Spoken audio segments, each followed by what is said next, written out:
Tell us about the tattoos. Shut the fuck up, you little prick. But then I've got the Phoenix. Hey, prick. So I'll take it from Bob every day of the week. Absolute disgrace. I'm sure no one will mind. Move him out of here, Darren. Ricky Hatton didn't go over for his fighter because he risked getting abducted and sold into sexual I never said that. Both have been rape victims. I'm not watching Frank Buglioni live on Saturday night. You're out of your mind. Jesus Christ, get yourself a life. He's actually a priest. Yeah. It's because his brother John Fury eye gouged him. What have I told you all this time? He's going to end up sucked out, fucked out, looking for a handout. Boxing, nutters, messenger group. I'm gonna be the king. J-Pump, you know what I'm saying?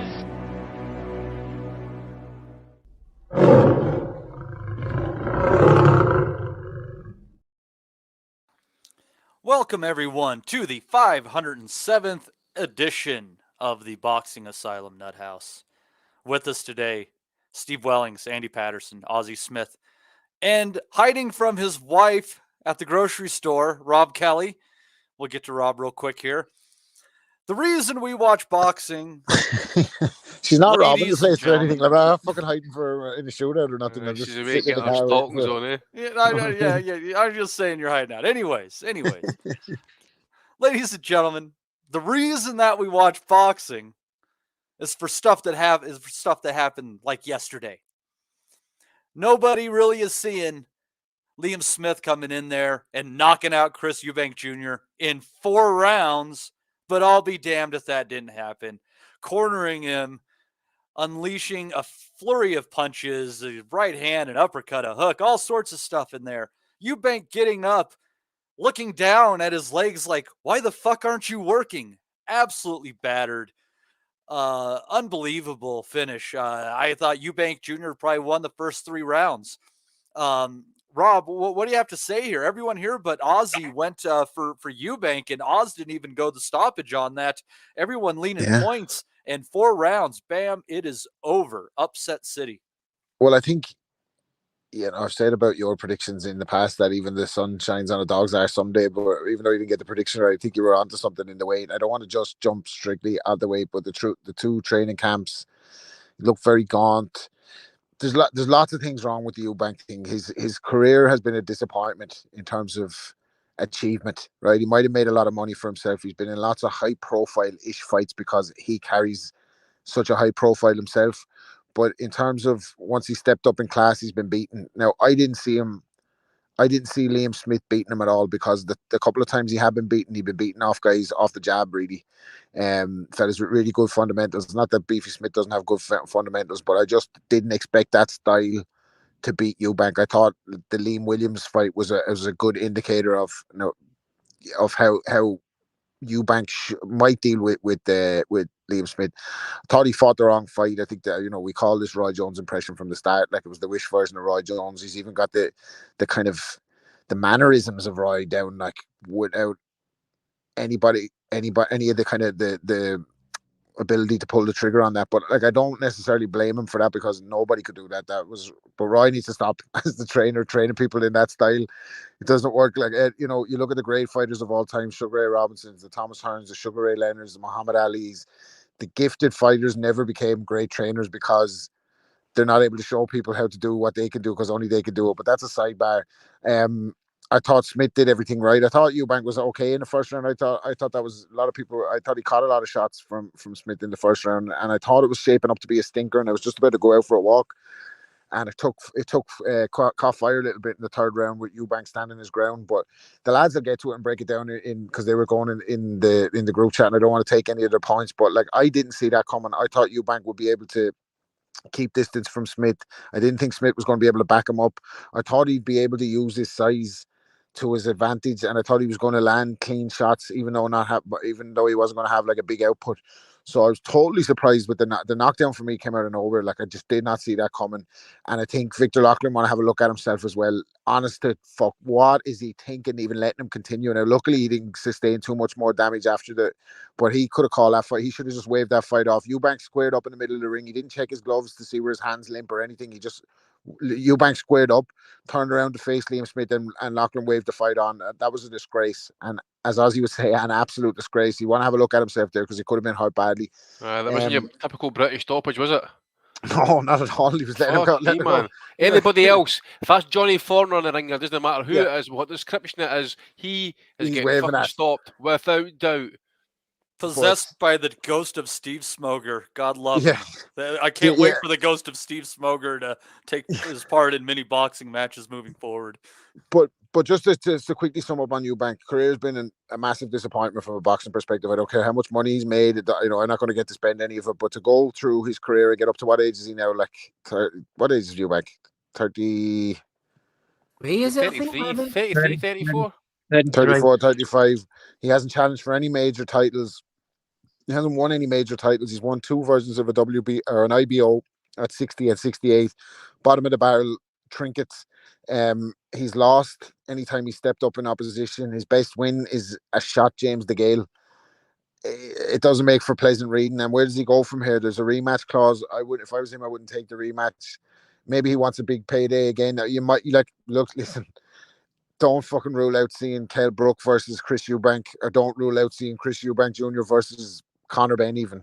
And we'll get to him later, I'm sure. But I wouldn't like to see him continue. I think maybe it's just all caught up with him now, and he never had it in the first place. And once the kind of athleticism goes, then he's going to be a sitting duck. But maybe he'll come back with a trainer and make some adjustments and give Smith a better fight. But I think Smith has his number.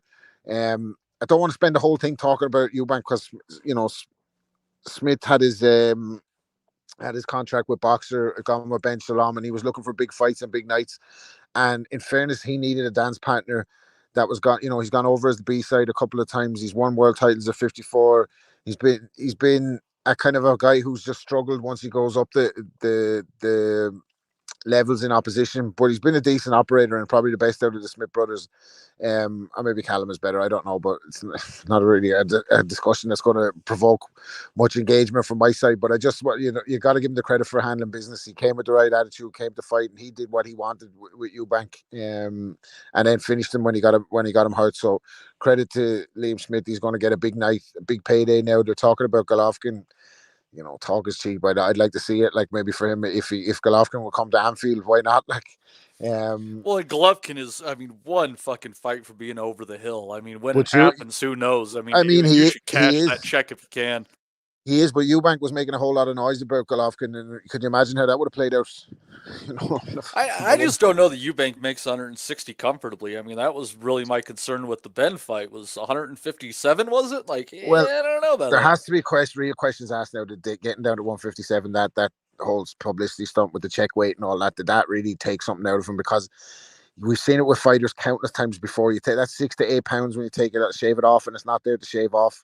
You come back and your legs are not the same. And we looked a bit of that last night. We've seen Eubank take big shots before in his career. We've seen him being caught flush, and it hasn't budged him even. He hasn't looked like getting dropped. He's taken, Frotch has remarked on that and about hitting him in sparring, and he's good chin. He was renowned for his good chin, but maybe the legs are gone now, and the resistance goes with it. But the credit has to go to Liam Smith. We have to kind of talk about Smith really rather than focus on Eubank. But that's my two.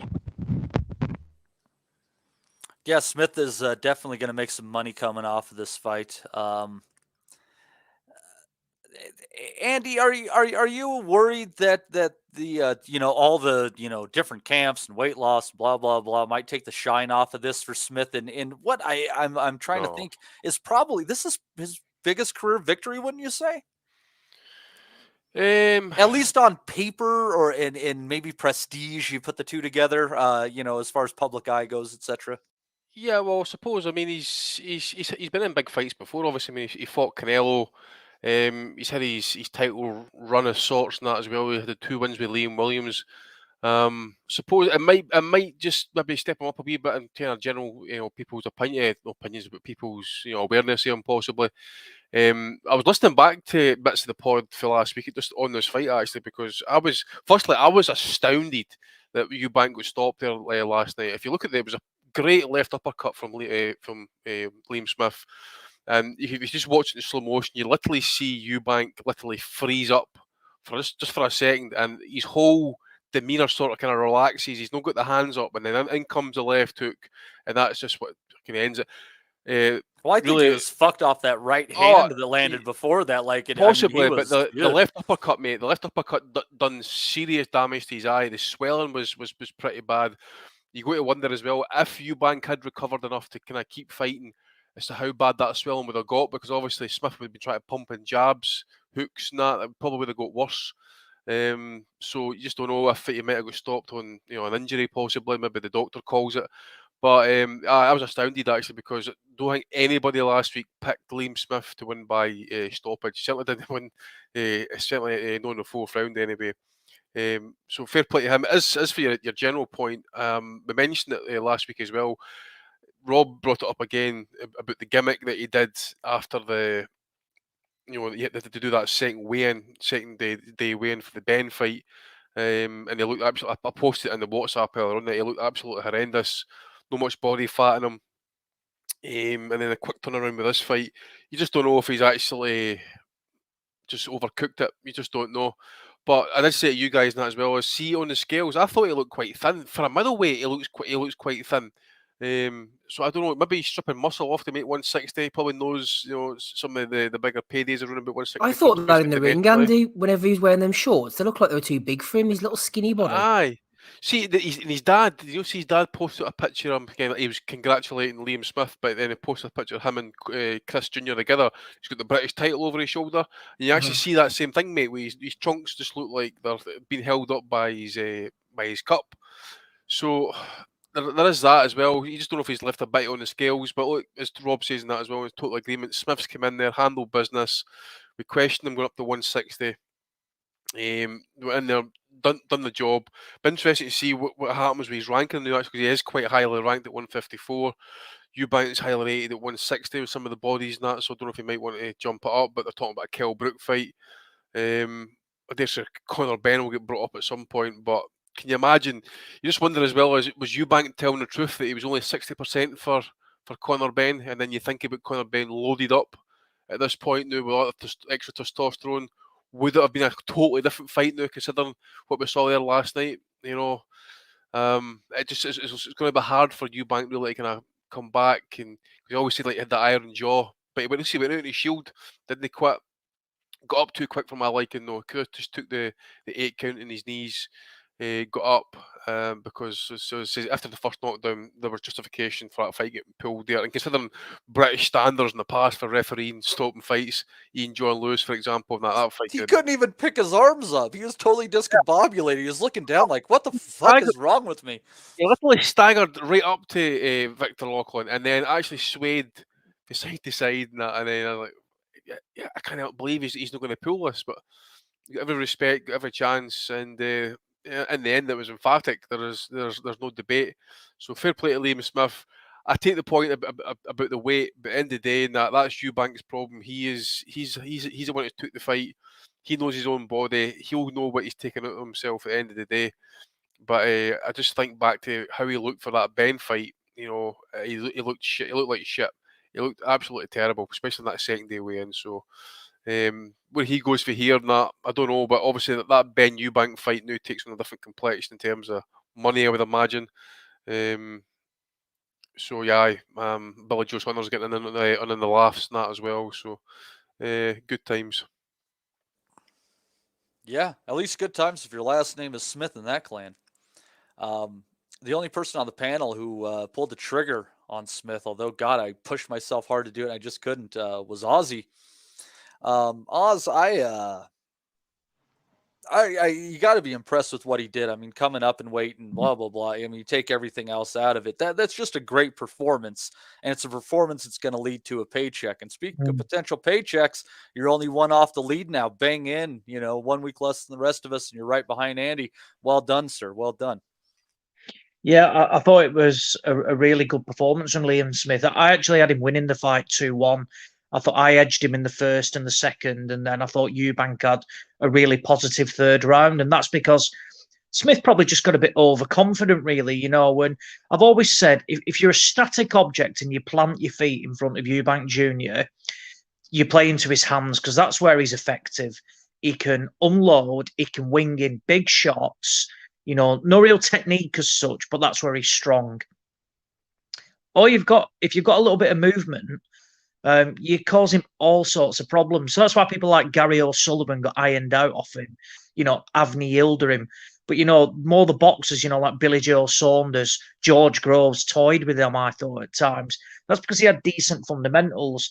And I said before the fight that I thought, Liam Smith was getting a lot of disrespect, but actually, he's had a really solid career, in terms of, he's never ducked a big fight. He's always been, probably the only Smith brother willing, to go, right, I will take that big fight, no problem whatsoever. I thought he had, success against Canelo, even though he did get beat and, had a horror camp with a bad cut. But I thought he showed, decent, skills against Canelo and did land some shots. The bad style matchup for him, it just was, but he gave a good account despite it. Yeah, exactly. Yeah, and I always say that you can take positives from a defeat in the manner it is, and Smith, absolutely backed himself. I thought he was robbed in Russia and was coming off, a long period of inactivity, and I still thought he won the fight as well. And I thought the Eubank fight, I thought, just for me going up to 160, I didn't see that as big of a problem. I've never seen Eubank as a massive 160 anyway. Never mind, just because he's operated at 168. Smith, I've always thought it was a relatively big 154, and he had the frame to at least go up to 160. But he's always operated at 154. Never lost to a British fighter at either middleweight or 154. And yeah, I just thought, I thought Eubank is his own worst enemy because he's not had basically, do you remember his first 15, 16 fights? He kind of trained himself. It was an embarrassment. He used to get Senior in the corner, popping out jabs, being silent, saying nothing. He'd go over and knock over these tomato cans. And he was never matched where he could, actually learn and have proper, learning fights from where he'd experienced different styles. And it's ultimately when he stepped up, that's where he's done his learning. And this is why he gets found out. And, he finally teamed up with Roy Jones Jr. And it was just, the saying is a match made in heaven. And this was the complete opposite. Jones has tried to, put a style on him that just does not suit Eubank whatsoever. I mean, this is a guy that went the distance with Marcus Morrison. The Eubank of when he was, basically a bit raw, would have ironed out Marcus Morrison, no problem. Absolutely no problem.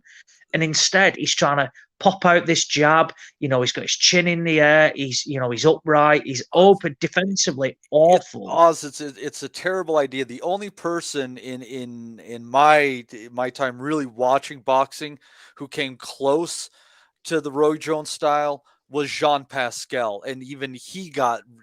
His first shot was clean, and then everything after that was sloppy. So he wasn't even there. I don't think Roy has put, as great as Roy realizes he is, I don't think he quite understands what level of reflexes he had compared to the field. It's night and day. Yeah, absolutely. And it showed. And I thought Eubank started relatively slow, to be honest. And I thought that played into Smith's hands because Smith is notoriously a slow starter and warms into a fight. And I thought, if Eubank can go out and operate at a decent pace, a fast pace straight away, it's, I'm not saying it works against Liam Smith, and he did the exact opposite. He pops out this jab. There's nothing really in it. And that's why I edged Smith, in the first couple of rounds, because I just thought he landed the meaningful shots. I always thought he had, I tipped him to win, but did I see the stoppage? Absolutely not. I know, the Smith camp said that, Eubank can be hurt and things like that, but, he's got as good a chin, as pretty much anybody. I thought he was dropped against George Groves, but it was ruled, no knockdown. It was ruled as a slip. But Groves is a huge 168, and Eubank took big shots off there, and even when he, it was like a knockdown, it wasn't a heavy knockdown. Last night, it seems disrespectful, like a punch from the gods, but it was a perfectly timed combination of shots from where, and I think it was the uppercut that set Eubank off, and his eyes just rolled into the back of the head, and he was done. I get why Victor Loughlin allowed him to carry on. I understand that. But at the same time, for me, it was a poor judgment in that decision because Eubank was gone. And credit to Joe McNally, who was in Liam Smith's corner. So when the fight was waved off, Paul Smith came running in the ring to celebrate. Eubank didn't have a clue where he was and hadn't even realised the fight had been waved off, which was mad. And he was ready basically to try and not unload on Smith, but, was, taking his guard type of thing. And McNally came in, jumped in front of Eubank, kind of swarmed him, and it just diffused the situation. So credit to Joe McNally there, who I thought, it was only 4 rounds, but I thought he was very good in the corner, rightfully bollocked Liam Smith after, that third where he got a bit macho, holding his feet. So, yeah, for Smith, he's earned decent money in his career. You forget, he's had that Canelo payday. He had the Warren style of WBO fights, but, which were regular, decent paydays. Had an excellent career domestically as well. And now, ultimately, I don't want to say, it is in his hands, because ultimately it's not. There was a rematch clause for this fight, only for Eubank. Now, if Eubank triggers that, yes, it will be a huge payday, but Smith, can't decide where he wants to go. I think Eubank will invoke this rematch clause. He's coming out after the fight saying, he got caught by, like a once-in-a-lifetime shot. I disagree with what he said, that he felt he could have carried on. Is that just a bit of macho talk? Clearly he couldn't. But yeah, it was a performance that, again, very, very few, if anybody, predicted that Liam Smith would produce a stoppage, particularly in that manner. And yeah, he's arguably now one of the hottest properties in British boxing. 20-odd thousand there last night, big show, decent undercard.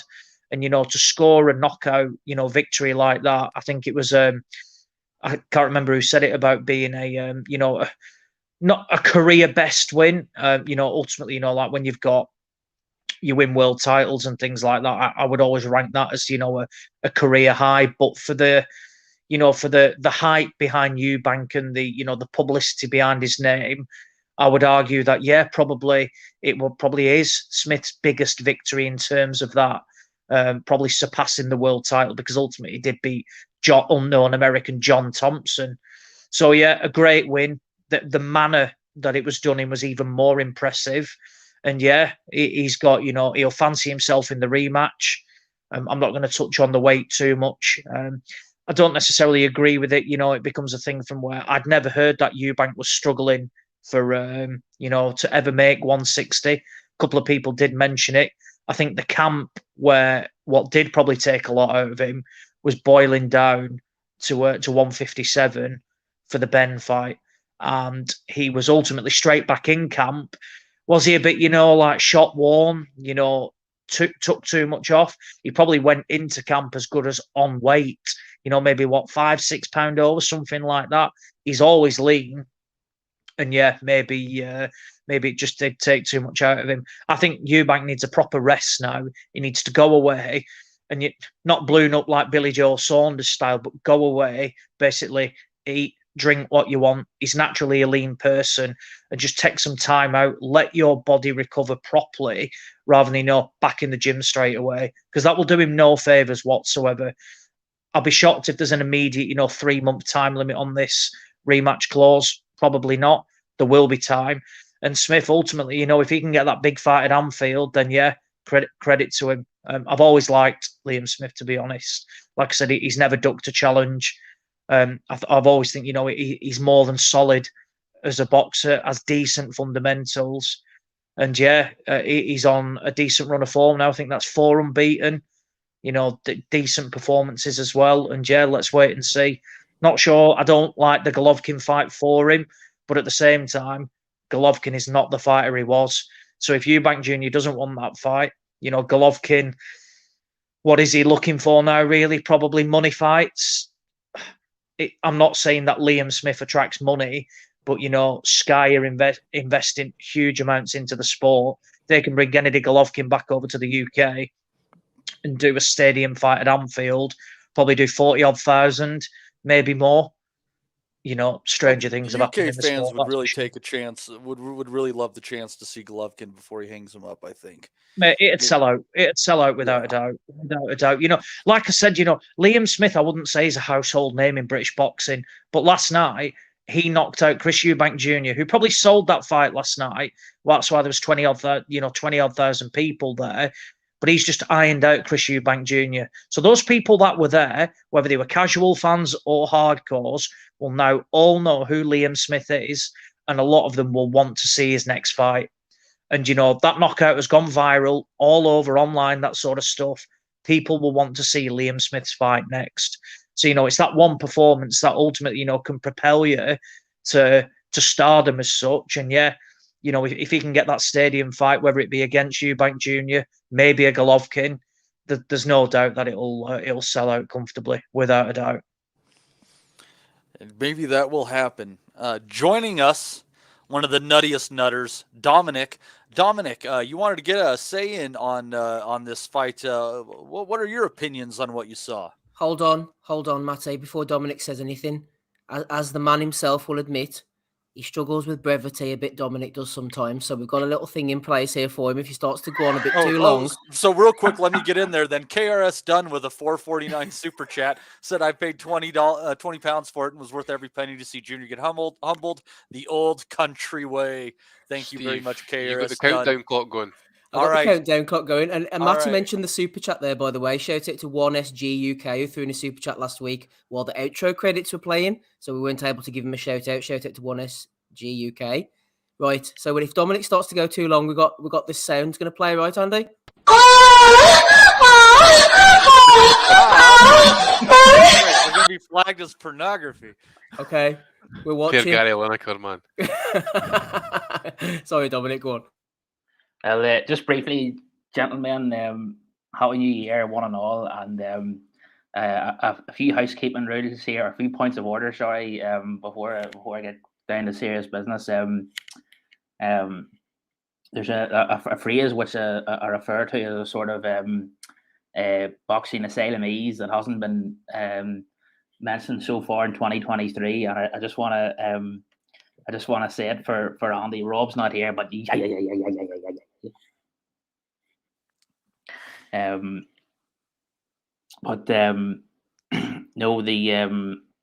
can you hear me all right, Steve? Oh, we can hear you just fine there. Andy's sitting there looking at your glass of red, being like, "Oh wow, that would really go well with fish."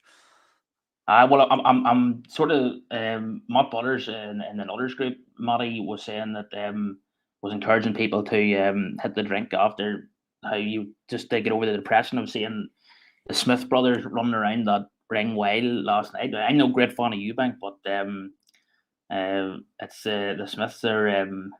It's not great to see them carrying on like that there. But the other thing I want to say, Matty, before I get going, is I know we're almost a month into 2023, but my highlight of 2022 was about a year ago after the pod, the night after Josh Taylor and Jack Cattle, and everyone was beside themselves about the robbery that it was.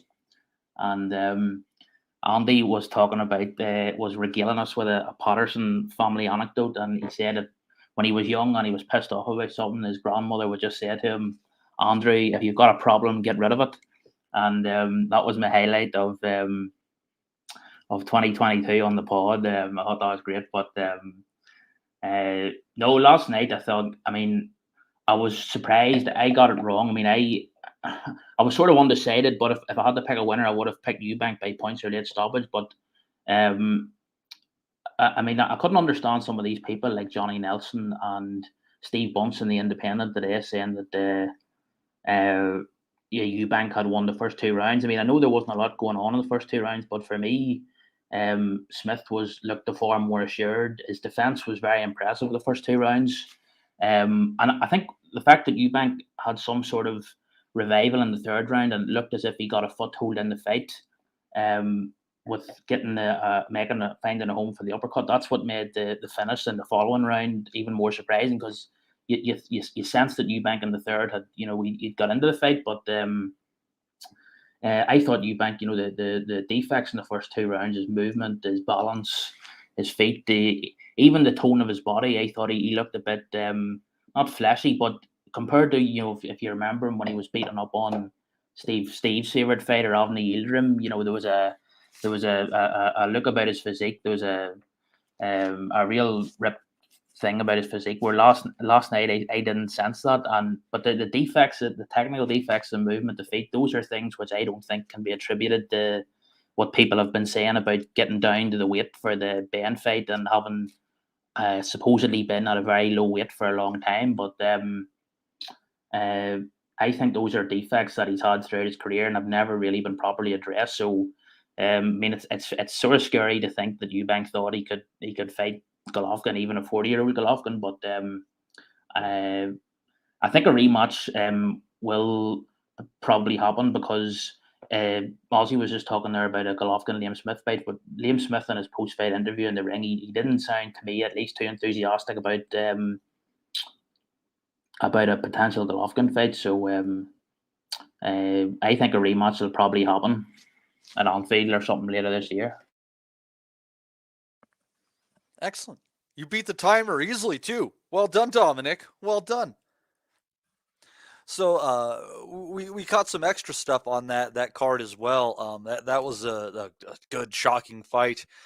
Not so shocking on that was Richard Reactor taking out Christoph Gluowski after 4 rounds. Thought it might have been just a slightly premature stoppage on that one, Steve. But Reactor, big, brutal bastard, and he's going to play at cruiserweight. Still haven't decided who wins between him and Akoli. Haven't thought it through much. Yeah, I didn't get a chance to say anything about the main event. Well, please, why don't you just lump it in and then continue on to the one right below it? I'll go on about Reactor quickly, just so you know. I was away, so I was trying my best to watch the stream in the back of a car. From what I saw, I like Reactor. He's a big old unit. He can definitely punch. He's got a good left jab. He's a little bit rough around the edges. I thought the little Glovacki looked a lot smaller than him. He was throwing in some shots, trying to use his experience to close the distance, but Reactor just was too young, too fresh, punched too hard for him, and it's a nice step up now as well. And I saw afterwards, like I said, I couldn't hear the sound because I had it muted, but they had Chris Billam-Smith in the ring. I know they fought before, so they're obviously looking to get them back two in for a rematch, I would imagine, and then the winner kind of goes on to fight for a world title. But I'd say Reactor gives anyone a tough night. He's definitely improved, sharpened up his tools a little bit, looked very rough early on. One of the guys in the chat last week was mentioning the Sam Hyde fight, which I'd forgotten about, and Reactor had a rough time of it that night. So from there to now, he's definitely come along a long way. So a good luck to him. As for the main event, I'll just throw something in quickly. Most of the boys have made the same kind of comments as I did. Of all the likely outcomes that we spoke about last week, as Ozzy said, Liam Smith winning by a brutal KO, it was just right down the list of possibilities. I thought with Smith moving up in weight, Eubank Jr., he'd been competitive at a higher weight against someone like George Groves, who's a lot stronger, taller, punches hard. It seemed like a distance fight for me. I went for Junior on points. My thoughts are quite similar to Rob's, actually. The main issue straight away was Eubank's style. I thought the jab was working pretty well, but it was coming from the hip. And his defensive moves, I thought they looked a little bit forced at times, very awkward. We've mentioned the Roy Jones impersonations before.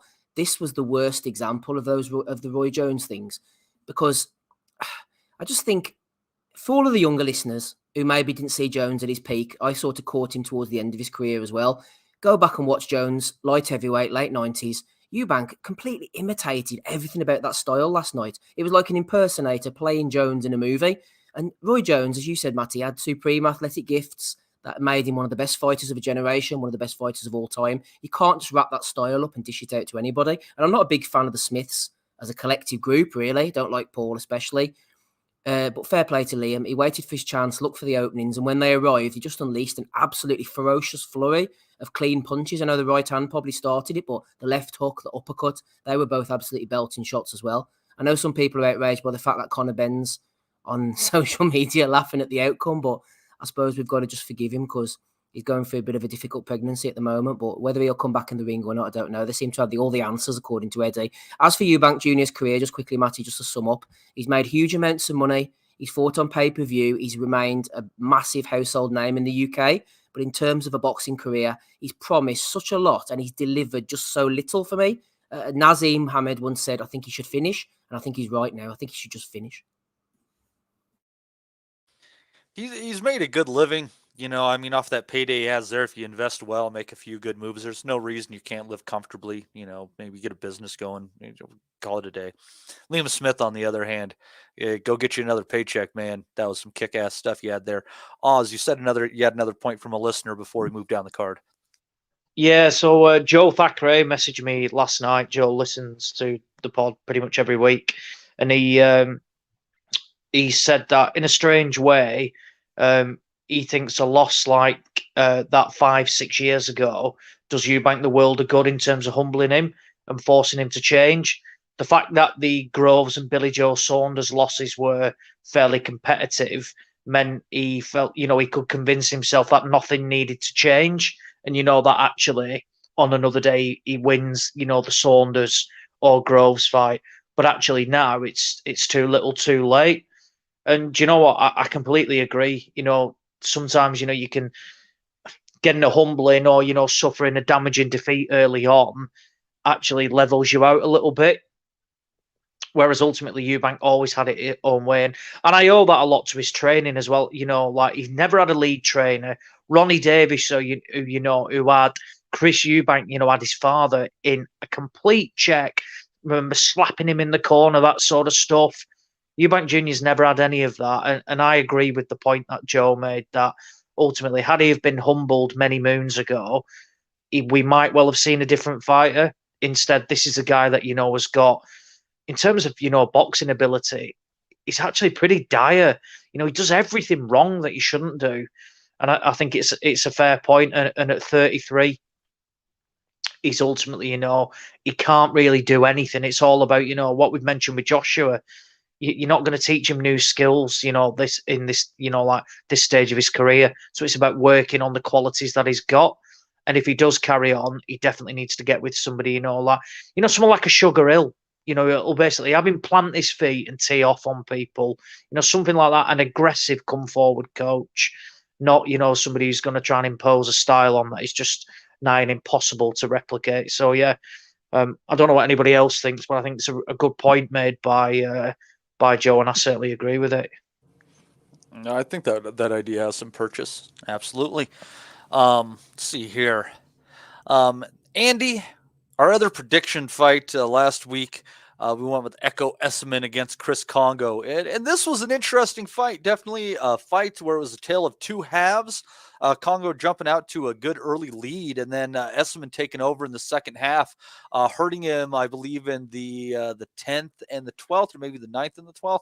It was a really interesting fight, Andy, and it showed why it was so close in the books. I thought it could have gone either way at the end. I'm glad Esmond got it, obviously, for our purposes, but nonetheless, it was just a thoroughly entertaining fight once you got into the midway to later rounds, and it was competitive as hell. Yeah, we said that last week. I only caught this for round 7, actually. I was busy doing other stuff in the house there last night, plus watching the match and that as well. It was a kind of late night. But I caught it for about round 7. For what I seen it for there, it looked like Esmond was getting a wee bit on top. Started hitting Congo to the body a bit and that. So I can't really kind of say if you like the scorecards were spot on, but as I say, we said it last week, it was a kind of close fight, close to 50-50. I think I always picked Esmond as well, actually, to be fair, who's a really talented fighter, quite aggressive in that as well. So I'll maybe let Steve or Rob or Dominic or maybe even Oz actually they discuss the fight, because I can't really add too much more apart from what I saw in the end, which, as I say, it was to me at least, I thought Esmond was starting to get on top and he started to kind of like really work Congo's body a bit. Dominic, did you catch all this one? No, Matty, I'm same as Andy. I'm sort of like this reminds me of Hater Dave years ago when the next big pod tried to steal the Asylum Thunder, and the next big pod guys used to slag off Hater Dave for turning up on the Asylum and not having watched any of the fights. But I'm still hoping to catch up on it, but I haven't as yet. Yeah, next big thud. Oz, did you catch it? Yeah, a fight of two halves. It really was. I thought Congo. I don't think he swept the first 6, but probably roughly a 4-2. And I thought, it's a typical Esmond performance. Warms into the fight, and he would be a better, that fighter over, 15 rounds from where his tank is unbelievable. He just gets better and better as the fight goes on. Well, and he's so clever. You think he's like running out of energy because he just gets you against the ropes, does those tap combinations, and then he comes up with like the fast shit out of nowhere, just completely catching people off guard with his tempo. Absolutely. And people forget, Esmond was on GB. He has got proper skills. He's not just, come through, and he's come through on the small hall, but, he's not just been, like this unknown amateur. He's boxed, at a really good level as an amateur. And, it has taken time for him, to get on, like the bigger stages as a pro, but he's pretty much swept through domestically. And like you're saying, I thought he would have dropped Congo last night, actually. I forget what round it was, but he landed a big shot on the ropes, kept Congo up. I think, had that have been in, in the centre of the ring, Congo would have been on his backside. And he hurt Congo a couple of times, particularly late on, definitely in the 10th. Thought Congo did well to survive, actually. So, yeah, I understand, the agreements is where some people, saw it as a draw, or somebody, may well have seen it, probably edging towards Congo. But for me, I think when you lose the second half of the fight, well and truly as well, I thought every round was for Echo Esmond. It's incredibly difficult to see how, you can edge Congo to win. It was close, but I had Esmond winning, by a couple of rounds. And that's because I thought, he took, a couple of early ones. Thought commentary was quite swayed towards Congo as well, actually. It did seem that way, didn't it? Yeah, and ultimately, look, Congo is their fighter. He is the Sky fighter, and we see it all the time. Unless it is, a complete beatdown, it's just natural, or, of the home broadcaster that they will favour their fighter in the home corner. For Esmond, I would like to see him move up now. I saw from Queensbury's Deb Sarney that he put a tweet out saying that Echo Esmond had beat Conor Benn. I'm on board with that. I really am. I think, if, Conor should get one more fight and then jump into that. I think that's a great fight, and he should fight. Isn't Esmond that was for the British title? Conor should go the regular fucking route. In all honesty, Esmond would arguably be his most difficult fight because Esmond's in his prime. He's not washed, he's not over the hill, and he's active. Ben has boxed people that play into his hands and, inactive or are well and truly past it. Esmond wouldn't. And he has a style from where, we see Conor Benn blow up and gas. And if Esmond can, weather an early storm, because what Ben is, he can be, he'll wing in those big shots, that sort of stuff. If he can survive that early onslaught, I think it is a disastrous matchup for Conor Benn. It really is. That saying, he needs to go and clear his name first, because who knows what is going on. But yeah, I like what Esmond is doing. They can potentially make an in-house fight with David Avanesian as well. But by all accounts, they're incredibly close friends. They basically not grown up, but Esmond's he's in Nottingham as well as Avanesian. They've just spent a lot of time together. So money does talk, so it wouldn't be unrealistic for that fight to happen. But I think they'll be looking at other avenues first. Maybe the European title. I think it's John Miguez against Jordi Weiss. Realistically, two fighters that I would favour Esmond in handedly. So yeah, he's again another big win. Loved the fight last night. Not for me, it wasn't a genuine 50-50. I did favour Esmond. I thought bookies wise they got it completely wrong. He went off at 6-5 Esmond, which was a fantastic price for a fighter that, because he's not that well known. They basically said Congo went off as favourite, which did surprise me. But yeah, certainly Esmond a fighter was to favourite the book I was looking at. Yeah, in the UK he went off at 6-5. So and Congo went off at evens. So very, very, look, coin flip type of stuff, really. But yeah, it was it was a good fight, really good fight, and yeah, for me, the correct winner. So Frank, this is where Frank needs to build on Esmond now. That was a big show last night, and people watch that fight and people are talking about it. He needs to build on that and get Esmond out, relatively quickly. He didn't sustain any injuries last night. He lives the life, get him back out there.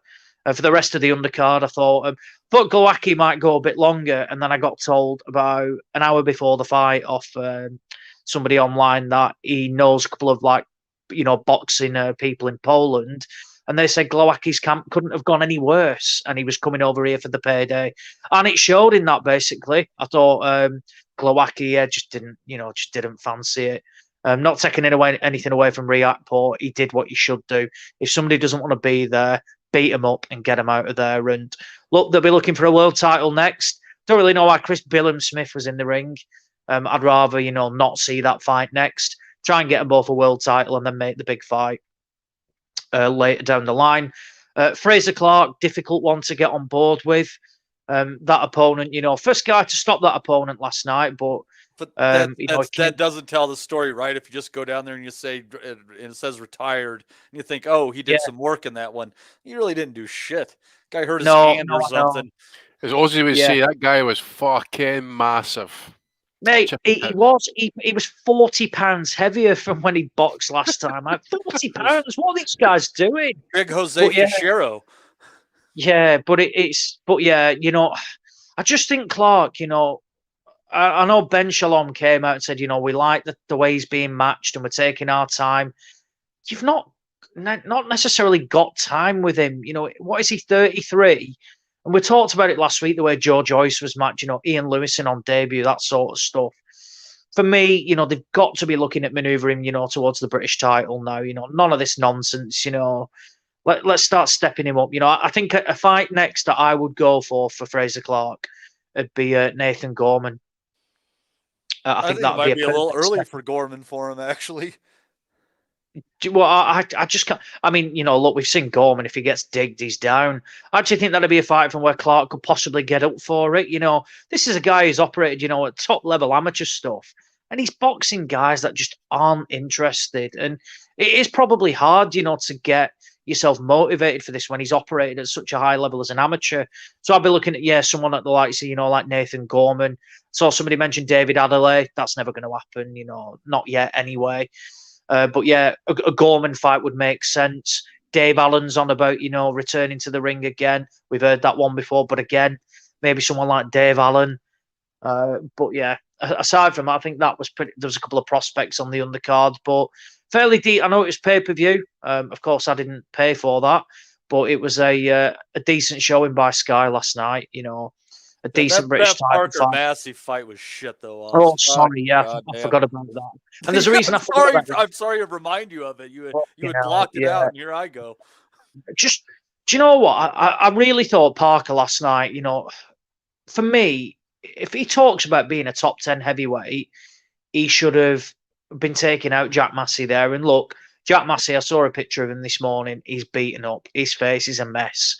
But he just labours to victory, Parker. He doesn't put his foot on the gas, that sort of stuff.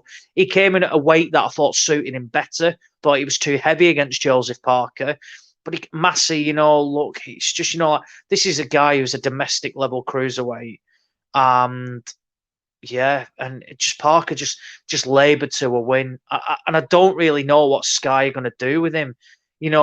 There's no big fight really lined up for him. Can they make the Dillian White fight? Possibly. I can't really see what else they're going to do. Surely they're not going to wheel out Derek Chisora again. I don't see Parker going over, to Queensbury. Although I thought if they are looking for not a takeover, but something for Queensbury, Parker's willing to go. Daniel Dubois should be looking at someone like Joe Parker. Decent name, winnable fight. So yeah, he's just he's a fighter that those fights are damaging. I know he's got back out soon, but ultimately, in comparison to Liam Smith, he's on his hot property. Joe Parker is not, and there'll be a lot of people saying that if they don't see him box again, they won't be unhappy because it was a disappointing display. I think they ought to toss him in there with Dubois. I think Dubois, once he gets healed up again, would probably take him out no problem, and that would be a confidence building fight for him with a name on Yeah, his resume. I think the Joyce fight took something out of Parker too. Massey just isn't enough of yeah. a puncher at the weight to make that statement. Jack Massey's not a heavyweight. I think it showed last night as well. I think he came in at what, 211 pounds. That's talking like, I think Deontay Wilder weighed in at 211 and he looked, and he is naturally a heavyweight as well, Wilder, whereas Massey is not. He probably Massey walks around at that weight, and he doesn't barely Yeah. have to do anything to make weight for cruiserweight. Exactly. Yeah. Look, credit to Massey, and I understand why Boxer did it. They gave a local lad an opportunity, and I thought Shalom made a decent point, actually. Like, what would you rather see? Someone get an opportunity who actually, tries to come to win and will, try and do something, or we bring over, he mentioned Kevin Johnson, which I thought was a bit laughable, but he said, or we bring over like a Carlos Takam, or, someone that ilk. I understand that, and I get it. And ultimately, Massey probably, say in terms of name, probably not, but did give it a go. But Parker won the fight with relative ease. But again, for me, if Parker wants to make a statement, he should have been having, a big KO win on his record last night, and he did the complete opposite. Yeah, it's much kind of the way I felt about the Shaw versus Ajagba fight, Oz. It was just one of those things. You get this chance to shine. You have all these eyes on you. You can have people talking about you the next day.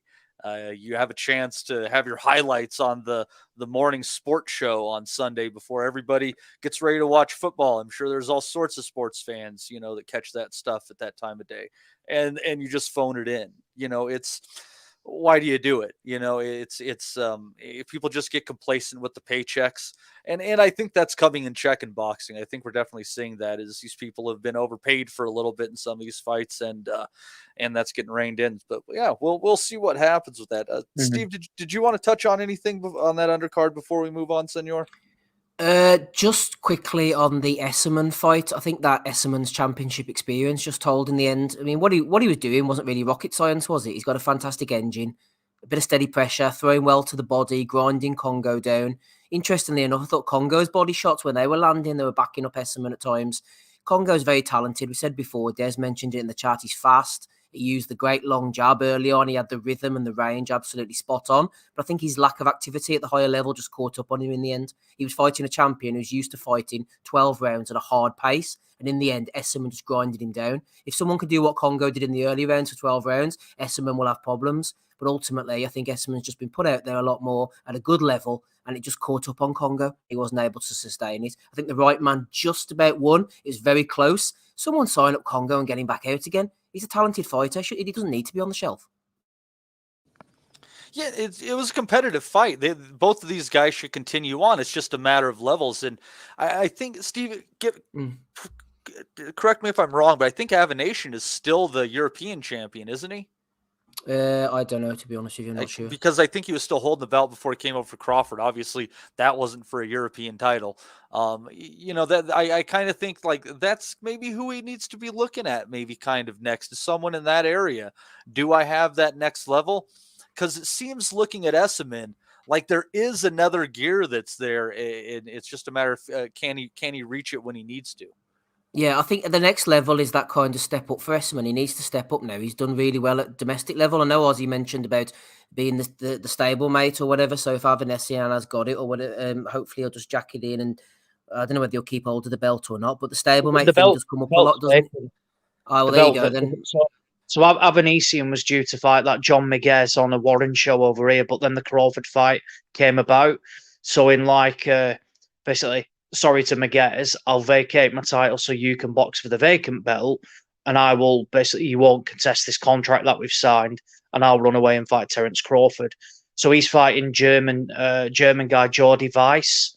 So yeah, that is just a shit European title fight, that. But that's what I said. That fight should happen, and then Warren, can just dwarf the purses that either fighter has had. They should bring the winner of that fight over and get Esmond in with him straight away, and that'll be, should be a routine win, and it gives Esmond that European title then, which again should get him ranked by all the the governing bodies. Look, he's in a difficult division for a world title, but you've seen stranger things have happened, when far less deserving fighters have had a world title opportunity, that's for sure. Yeah, that's a fucking story and a half. Yeah, they sure have.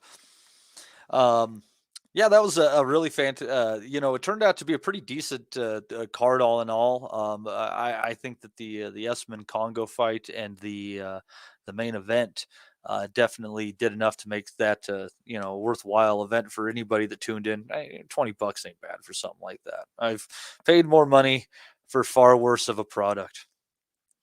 What I didn't pay for, and what I don't think any of the rest of you guys watched, despite me asking, was a Showbox card on Friday night. Julian Gonzalez was able to take out Rosalindo Morales in the 4th round. First fight on that one. Then an interesting light heavyweight scrap between Atif Oberlton and Artem Brusov, with Matvey Korobov in the corner of Brusov. Oberlton pulling out a good points victory. Thought he might have been able to get the stoppage if he had stuck to the body. He definitely had Brusov hurt.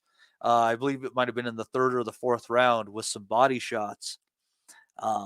So it was a truly decent performance between a couple of undefeated light heavyweights in there. And Oberlton's about 6'4". He's a lanky guy.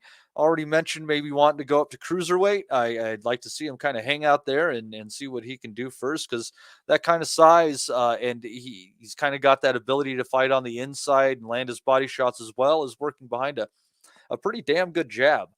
But the star of the show was the main event, with David Stevens and Sean Hemphill going to war in their 8-round affair between these two undefeated fighters in a back and forth fight, with both guys having great moments of success. Seemed Hemphill was really winning the 8th round in a fight that could have gone either way for the viewer's perspective, until in the last about 30 seconds, Stevens got him into the corner and just blasted him, discombobulating Hemphill, much in the way that Eubank Jr. was yesterday. Hemphill getting up, referee giving him a chance with 10 seconds left in the fight, and then Stevens just landing a couple more great shots to finish it off, winning by stoppage at, I think, 2:59 of round number 8, the final round of that fight. Turns out he didn't need that round to actually win. I think that might have been some bad scoring, but fantastic fight. As we've gone week by week by week, I keep having a new clubhouse leader for my fight of the year. This 8-round bar burner is my new one. But there was something on a Don King card earlier that Matty, sorry, can I just mention something just quickly when it comes to Showbox? Actually, I don't know if you noticed on the schedule next week, one of our favourite Filipino fighters based in Norway, Bernard Torres, is in action in an 8-rounder. You might remember Bernard fought on one of the Showbox cards previously late last year against Francis Fortunato, and me and you both thought that Bernard had done enough, but he didn't. He got the wrong end of the stick. He's fighting next week in Norway. You don't see too many Norway fights. I know Andy keeps an eye on things. He's in an 8-rounder in the main event against Christian Avila. So good luck to Bernard, I say. I checked that card out actually. Duquesne, the pro boxing ban got lifted about, I think it's about 5-6 years ago now, right? Mm-hmm. And they still do not, that I can recall anyway, seen a scheduled 12-round fight over 3 minutes. I've seen 10-rounders, for example, 3 minutes, but I've never seen a 12-rounder. Should get them on ESPN. There's fit right. Aye. It's just I can maybe add a wee bit. I did watch bits of the fight that you were mentioning about there. I was prepping my dinner actually, to be fair, so I didn't really kind of really pay attention to it. But some of the punches that I heard anyway were like shells going off, mate. For what I can hear, both guys landing bombs. But as you say, I think was it Hemphill that got stopped? I think it was. Yep. He just used a big right hand. The guy just literally. I mean, both seem to kind of give a lot in that fight. It was basically a battle of attrition, a lot of infighting, body work in that as well. But I think when Hemphill got dropped, actually, his eyes were totally glazed, gave his best effort by all accounts in that as well. literally stopped. I think it was with 2 seconds left, three seconds left of the clock or something. It was right at the buzzer. Yeah, right at the last knockings, and I think he was winning on the cards as well. That David Stevens 68, 65 across the board. So yeah, it was on the way to put up to a points win anyway. So it wouldn't really matter if it went the distance, but it was a pretty brutal scrap. What I was listening to anyway. Yeah, it was thoroughly enjoyable. And it's not going to be common for an 8-rounder to end up being a fight of the year. So don't be shocked when something passes it. In fact, Brendan Hawk in the Nutters group said that from that Don King card last night, which had Guidry and Stavern going to decision, with Guidry taking it, there was a fight on there between Ian Green and Castro, who is from Colombia, that he said was an absolute war between those two middleweights. So maybe if you can get to your places where you find your fight videos, that one is worth catching too, but definitely catch David Stevens against Sean Hemphill. This one was an absolute war. So, does anyone have anything else on this last weekend of fights? It was not a super busy weekend, but some entertaining stuff nonetheless. No, I didn't catch anything else, Matty. All right. Yeah, it's rough times. God love you there, Steve. But it's man, crazy times for fucking everybody here, especially for the Eubanks. Gonna go into a rough 2023 here, and the Smith family gonna be partying like they have never partied before, I think. So good times if your last name is Smith. Also, some interesting stuff happening in boxing. Some developments this week that I think are very intriguing. Steve, if I had told you that Figueroa against Fulton 2 was off, you might be slightly disappointed because their first fight was a great barn burner, right? Well, but let me add in there, the reason it has been canceled, Steve, is it looks like in April we're going to be getting Naoya Inoue against Stephen Fulton. Praise be to the gods of boxing, Steve. We might be getting our mega fight. It looks good.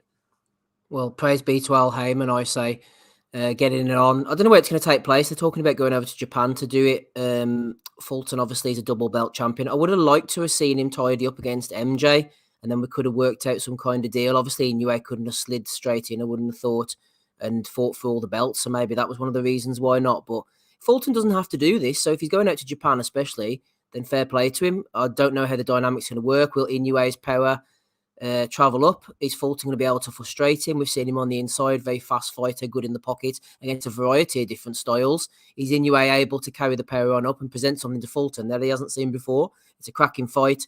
If it takes place in America, fair enough. I don't know what Bob Arum's doing with Inoue. He needs to fuck him off and just go back to Japan. That's where the money is for him. And Uncle Al sending Fulton over. Strange move from his point of view. A lot of people slate the PBC and say they don't make the big fights, but if this is going to happen, then absolutely brilliant. You'd like to think that Heyman must have probably looked into the possibility of making the unification with MJ Akhmadaliev, and it hasn't come off for whatever reason. Maybe DAZN are too hard to deal with. So, yeah. A big fight is always good in my book. And I noticed also as well, as he put up earlier, about Sioux is supposed to be fighting Tony Harrison. So he's kind of seeing these decent fights and these mega fights as well in Inoue Fulton's case, starting to slip through a bit. So hopefully this year won't be a write-off after all, like some people have predicted. Yeah, that the Charlo Zoo fight getting canceled this year was a disappointment. And then Valdez pulled out of the Navarrete fight, and it's like, fuck, here we are again. But with stuff like this going on, it definitely exciting. Andy, I know you have to be absolutely stoked for this fight. What, Inoue Fulton? Yeah. What the fuck do you think you're just talking about?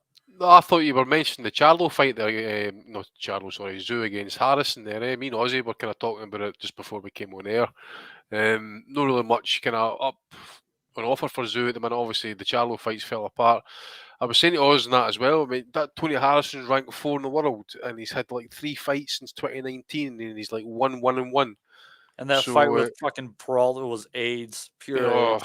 I know. So yeah, it's a tricky one, that one for Zoo actually. You know what, Harrison can be a bit chinny. He can dial it in a wee bit sometimes, but it needs to be respected. He has the skill set to beat any junior middleweight. It's just on his best night. He is honestly probably the most skillful person at junior middleweight, but he's just not always there. And he can crack a bit as well. You know, he has got a bit of dig on him, but as you say, he's not always there. Maybe it's just a mental thing. He just can't get over the line sometimes. So I wouldn't think. Plus, Zoo's had problems with his hands in that his last few fights. I remember he fought he was a Japanese guy that he fought, and he claimed that he hurt his hands, which I'm no surprise actually because he fucking pounded the shit out of him. But anyways, interesting fight. Interesting. If they're saying that fight's going to happen in Australia, I thought it'd be ideal to maybe have that fight in America. Actually, maybe get Zoo's profile up a little bit, especially fighting Harrison, another American fighter. Maybe get him on the card with one of the other Charlo brothers. Not just kind of get his name out there, just get him out to a bit of the American audience. But obviously, Zoo maybe kind of creates more money in Australia and that, so maybe got a wee bit bargaining power there. As for Inoue and Fulton, interesting one actually, because obviously I think Fulton had been talking about moving up in weight as well. I don't know if the Figueroa rematch was all but in place, man. This came out of nowhere. Yeah, obviously, but bigger money in that as well. It's an interesting one actually. It's only a, what is it, £4 difference Inoue going up?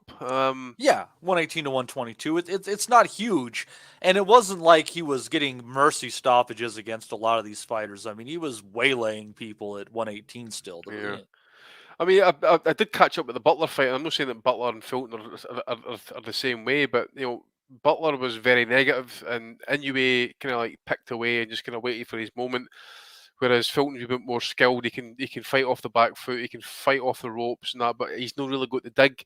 I just wonder as well if Inoue can just kind of pressure him and just trap him at some point. Maybe just start working the body. He might be able to force a stoppage, possibly win it on points. But it is an interesting one.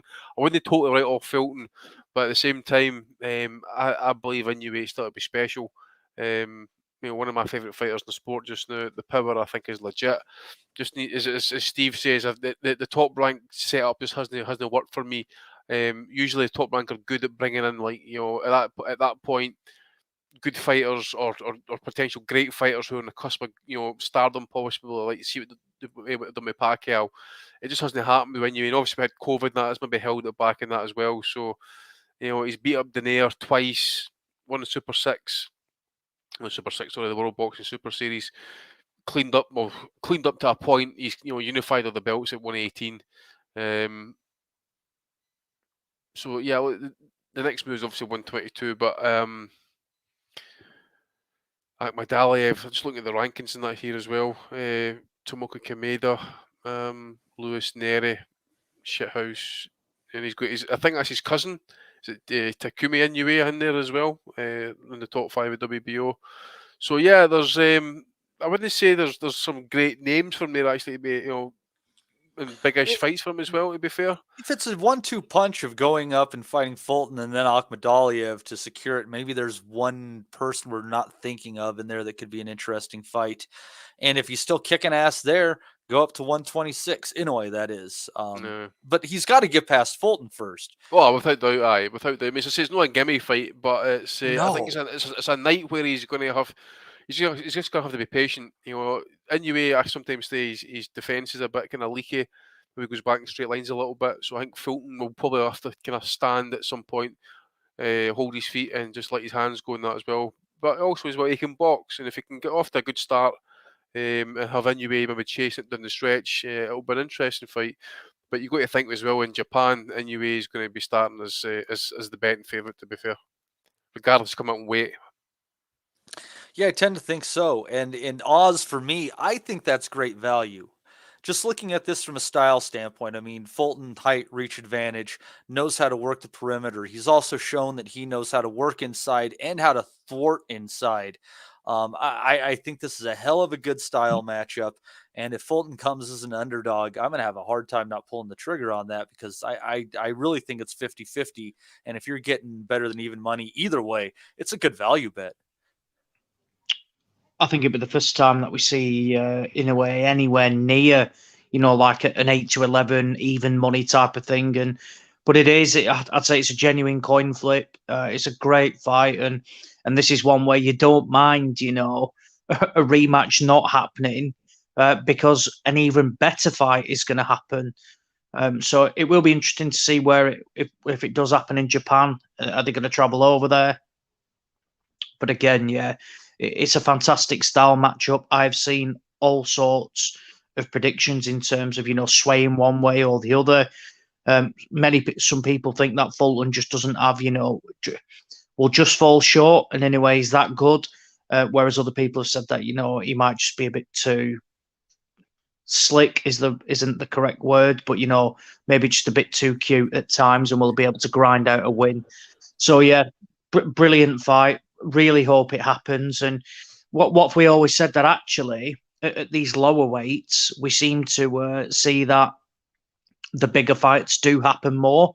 And if this one does happen, it just proves it yet again that ultimately, when they don't have much else to go with, the big fights do happen, and the fights that we want to see.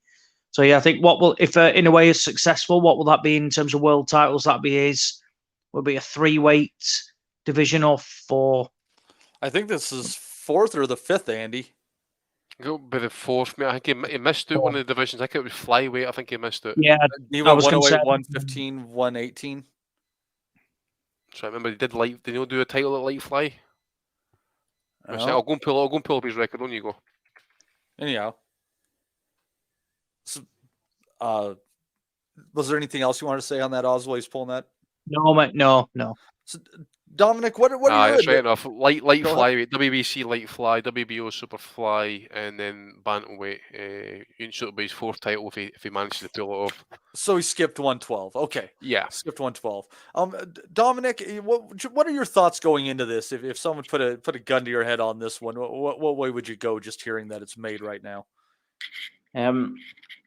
Gun to my head, Matty, I would say, I have to say I don't know who this fella Inoue is. I've heard of someone called I Know You, but yeah, I would have to go for Inoue. If you put a gun to my head, if it is in Japan as well, I mean it's a tough. It's a tough task even for some. We've seen legendary fighters like Tyson come undone in Japan, and even for historically, it was always said about British fighters going over to Japan that it's one of the toughest tasks if you're talking about an away fight, let alone if you're fighting someone as good as Inoue. Just for example, Matty, I mean, like where I'm from here, Belfast, one of the guys before Carl Frampton who won a world title in the mid-90s, a guy called Wayne McCullough. I'm sure you heard of him, but he won his world title over in Japan, and it was regarded as a huge achievement. But he wasn't fighting, I don't think, anywhere near the sort of caliber of fighter to win that world title as Fulton is. Now, Fulton is the kind of guy, he does his sort of fortitude to cope with that that circumstance better than other fighters. But I would have to go for Inoue on points, potentially late stoppage. But I do think there's a potential here for more than one fight. It could be something. You could have a situation where if the first fight is in Japan, you could have a rematch, potentially even more than that over back in the States. So I think just touching on what you were saying there, Matty, about these sort of fights at the lower weights being easier to make, and of someone like, say, the PBC allowing Fulton to partake in a cross promotion with another entity. I think part of the reason for that is, if you're looking at this from the perspective of someone like Al Heyman, and I'm not saying Crawford was onto something, but when Crawford was explaining why the Spence fight, from his perspective, didn't happen, he was saying that Heyman told Crawford that he wasn't let anyone else touch in this fight, i.e. the Crawford-Spence fight. And I think with fights like that, I think the PBC sort of think, well, those sort of fights are too big to allow anyone else to muscle in on it. Whereas if, down at these weights, because the guys can't generate the revenue that the bigger weights can, there's more of a flexibility about allowing the fights to happen, or allowing other networks, other promoters to share in the making of the fights. So that's good for us, and I hope it happens. But I, like Andy, think this guy is just a bit special. I think he would start his favourite at the minute. Well, it seems like this is a go, and I'm looking forward to it. Hopefully, the details are finalized, and we'll be able to rock and roll. A couple of stupid things that have happened this week. We'll go with one we don't particularly care about. Is that Hank Lundy is no longer allowed to be the replacement opponent for Adrian Broner after Ivan Redcatch was not allowed to fight because his promoter Joe DeGuardia didn't sign off on the fight. So that BLK Prime show on February 25th is an absolute shambles, it's seeming like. And also, Andy, another fight that's not happening, at least for a few months, is the Taylor and Catterall rematch with Josh Taylor with a foot injury, saying he tore his plantar fasciae. Yeah, and it's apparently legit, according to some sources at least as well. So it's a shame, as I said, they're saying March now, possibly. It seems to be getting a bit cursed. Well, it was supposed to be in March. It was supposed to be March 2nd. Now they're saying it's at least pushed back at least 6 weeks. So that's April. But they were talking. Is this not the third time they were talking? Yeah, they pushed it back again. Yeah, because it was meant to happen late. It was only meant to happen late last year. Then it got pushed into obviously January, and then it's been pushed back again. Yeah, unfortunate. It's just a fight. It gets getting to the point where the fight's just got to happen so both can move on. Yeah, it's a bit of a pisser. I know some folk were flying up for it as well. A few Irish coming across, a couple of English folk I knew were coming up for it as well. So hopefully they've not done too much money. They can get it back off their bookings at least. But seems to be a wee bit cursed. I think both were ringside last night, but verbals flying a bit. Good to see, get the needle going. So yeah, as I says, hopefully it gets made at some point very soon, and the injury's not going to be something that's going to be holding it up a wee bit because there's nothing worse. So hopefully it gets made soon. I just get this hunch, Oz. I get this hunch that Josh Taylor, with this injury, is done at the top. I don't know. Didn't think he can make 140 that well as of last year, and we keep pushing it ahead and ahead and further and further. And he's getting injured. It's years between fights.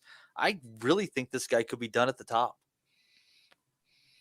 I agree. I think everything that is going wrong for him literally has, he's got an injury again, which delays it, and this is a guy that was really struggling to make £140, really struggling. And, there was talk that pretty much after the Catterall fight, he was, I'm going up to 147. I can't do it anymore. And then in the blink of an eye, oh no, I can make it. So what is it? Obviously, as time goes by, it becomes harder and harder to make that weight. He's now injured. They say it takes anything between 6 to 12 weeks healing time for this injury to go away. So, imagine it takes 10 weeks from now. You're looking at, the fight happening in June. Catterall himself needs to fight soon. He has got to aim for March like he was doing, or earlier, even if it's just a tick-over fight. He cannot, sit on the sideline any longer and wait for this fight. And in all honesty, if another opportunity crops up, he should take it, because there's no guarantee this happens down the line. Taylor just seems, like completely all over the place. He's got another new trainer in Joe McNally, who was in the corner for Liam Smith last night. He was with Boxer Size Ben. Obviously started off with Shane McGuigan. He just seems a bit all over the place, to be honest. Kicking off at ringside with Catterall last night. He's the one losing his temper. He's the one all over the place. And I toyed on it, I was, very vocal that, I thought Catterall was definitely a live fighter in the first fight, and it showed. And in the rematch, I thought, is it going to be one of them, did Taylor just underestimate Catterall? And naturally, you've got that, that doubt, oh, is it one of them, he won't underestimate him and he'll get him out of there. Actually, I'm not so sure whatsoever. And I think Catterall may just have Taylor's kryptonite. From where, he's defensively sound, he controls the pace extremely well, and he frustrates Taylor. And one thing that Catterall did show is that he can hurt Josh as well. He dropped him. Taylor was definitely buzzed. And people forget that Catterall will also learn a hell of a lot from that first fight as well. I always question the way his career has been managed, particularly under Warren. He was manoeuvred, up to that WBO #1 position. But again, did have domestic fights, but and the one thing with Jack is that we've always said he doesn't go through the gears enough, which is clear he's got. And the Taylor, what a lot of people saying that they've just not seen anything to say that he'll do anything to trouble Taylor, and he showed that he's got the skills there to do that. And I think even though it's frustrating, but as every day goes by, I just think it becomes more difficult for Taylor to get down to 10 stone. I think it's fair to say Andy doesn't really live the life as such either. Drinking all the drinks, goes out, does put weight on as well. And I think from previous camps, he spends some of it just trying to lose weight rather than working on the stuff that he's good at. So, look, is it a fight that's it should happen, but is it just cursed as well? Again, I think this is the third time it's been delayed now, and it's no good for either guy. Like I said, Catterall's got to get active. He needs to fight. Shalom did say that last night.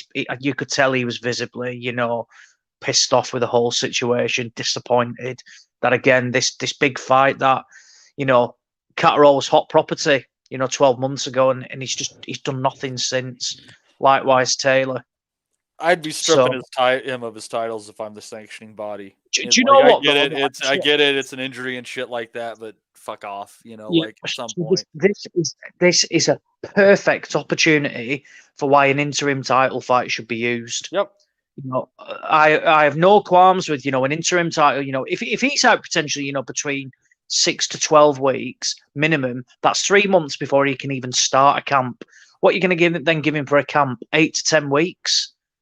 So you're looking at potentially, 22 weeks that from today that they could be fighting, and that's providing that everything goes well. Well, he's probably very, very. I mean, he's got to be really close to fighting shape. I mean, because they've been basically, and I almost worry that he's facing down something like Eubank, where he's been in training camp for so fucking long. Yeah, exactly that. And again, Taylor should be one of the big stars of British boxing, selling out arenas, comfortably. Should be headlining at Manchester Arena, 20,000 every time. And dare I say that actually he's probably one of the more disliked fighters in British boxing, to be honest. I understand he's got his home crowd following, but he doesn't come across as a likable character. Josh Taylor, and I'm not saying that with any bias, but it is just the way he speaks about people, the way he comes across, particularly the way he handled himself after that Taylor aftermath. There's only him and Ben Davidson who thought he won that fight. Literally nobody else thought he won it, and he is still adamant that he felt he won the fight. So yeah, for me, it's absolutely, again, it's frustrating. It's, for everybody, but again, if Catterall should move on, I'd go as far as saying that. And if the fight is that big, it will happen. But yeah, it needs to carry on. Catterall needs to carry on, get active, focus on number one, not a fight with Josh Taylor. Yep. I think that, like you said, time for an interim title fight at the very least. Get in the middle of it. Get Catterall with the next ranked challenger. See if it works. Work your way down the list until you find the fight. Make it so. Steve, do you have any thoughts on this? Nothing that hasn't already been said, Matty, to be honest with you. I thought I'd be the outlier, but what you said, I agree with. I think it feels like Taylor's slipping now. The run that he went on was absolutely fantastic, but I suppose you have to hit the peak and go downhill at some point, and that seems like it's happening now. Constant injuries just waylaying his career, and he's not going to get any fitter or any stronger as he gets older, is he? So yeah, I think he's on the slide. 147 is just a murderer's row. Even if he gets through this, I mean, fuck. I would say, Matty, I was saying to Steve about this last night, actually, that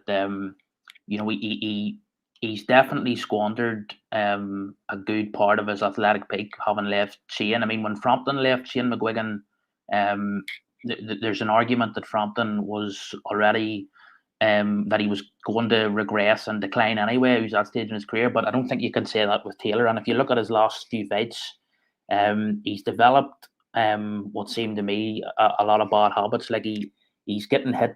And I was still am a huge Taylor fan, but I think he's getting hit. He's been getting hit too easily, and he's neglected the jab to a sort of worrying extent where he's not using it to get into range to land his combinations. And I think the thing was with Shane McGuigan, it was a very good match between him and Taylor, because McGuigan approached the box. Remember Dave Boy McCauley saying this years ago, he retired Northern Irish fighter. He was saying that the McGuigan approached the box and was always the box behind the fundamentals of job and good movement, and not to get involved in fair fights unless absolutely necessary. And that approach that Shane McGuigan got from his father Barry, it sort of dovetailed very well with Taylor's natural aggression. It sort of tempered him and allowed his natural talent to sort of shine through. But I think it's been very evident the sort of bad habits he's developed under Ben Arcel. And the other thing I would just say very briefly is, when Taylor beat Jose Ramirez for the undisputed, a lot of folk were very quick to conclude that the change of trainer hadn't had a detrimental effect. But watching that fight at the time, I felt that Taylor would have won that a lot more cleanly and with a lot more polish had he still been with Shane. So and as I agree with Ozzy as well, I think there's been a lot of contradiction about the ability to still get the 140. I don't think he can continue to make 140 without it having a harmful effect on his performance levels going forward. Fucking hell, is he still going? I left a fucking hour and a half ago. Jesus Christ, Dominic. At least he comes on and stays, Rob. At least he comes and stays. Touche, Robert. I was going to say, though, but, we were talking about Eubank, though, before, about, where people said Steve said he looked really skinny, at the weigh-in. Taylor looks like a crack addict at a weigh-in. He looks awful, really gaunt in the face. Eyes drawn back, into the socket. He looks terrible at the weigh-in, and he didn't look good at the, like I said, at the last Catterall weigh-in. He looked awful. And again, imagine, a year on now, you're not telling me it's going to be easy. But one person who did say, when he spoke about the fight after the first fight, was Shane McGuigan, and he went, Josh is not a 147. He's always a 140, and it's just because he has to work hard to make it. That's why he won't. That's why he's looking to go up. And funnily enough, whether he's seen it or not, the U-turn came and now it's back at 140. No problem, but he's staying at that weight and campaigning on it. So is there something there? I got told that, the reason they split Taylor and Davidson was that, basically Taylor just didn't listen to him. He wanted to box, his own way. And dare I say, basically didn't have the respect for him in the corner. Everything that Davidson was saying in that Catterall fight, he basically just ignored, and he just, I think, like you said, Dominic, Taylor just wanted to stand there and have a scrap. Didn't, use his natural talent, which is what McGuigan, basically styled him on. And I think that's kudos to Shane McGuigan. There's not many fighters that leave him and go on and look better. The people who leave him, whether it's timing or something like that, but he improves fighters and he makes them better. There's not many people who leave McGuigan and go on and say, you've done right to leave Shane McGuigan and you look better. Look at the job he's done with, like Billum Smith, Okoli, Taylor, Frampton. The top level, good names, and he's improved them all. I can't think of anybody who was with him and has gone on to do better and improve more under a trainer. Off the top of my head, anyway, from who he's been with. But yeah, I can't think of anybody. Just very briefly, Matty, I'll just say what Ozzy was saying there about the welterweight thing. To me, there's sort of distant echoes of Ricky Hatton. You remember Ricky Hatton? He was an animal at 140, but he wasn't the same fighter when he went up to 147. I think in boxing, in general, he was lucky to get away with that win against Colosso. Very much so. And even the Urango fight, Matty, in January of 2007. That was at 140, wasn't it? No, Urango fight. I think the Urango fight was at 147. I'm pretty sure it was.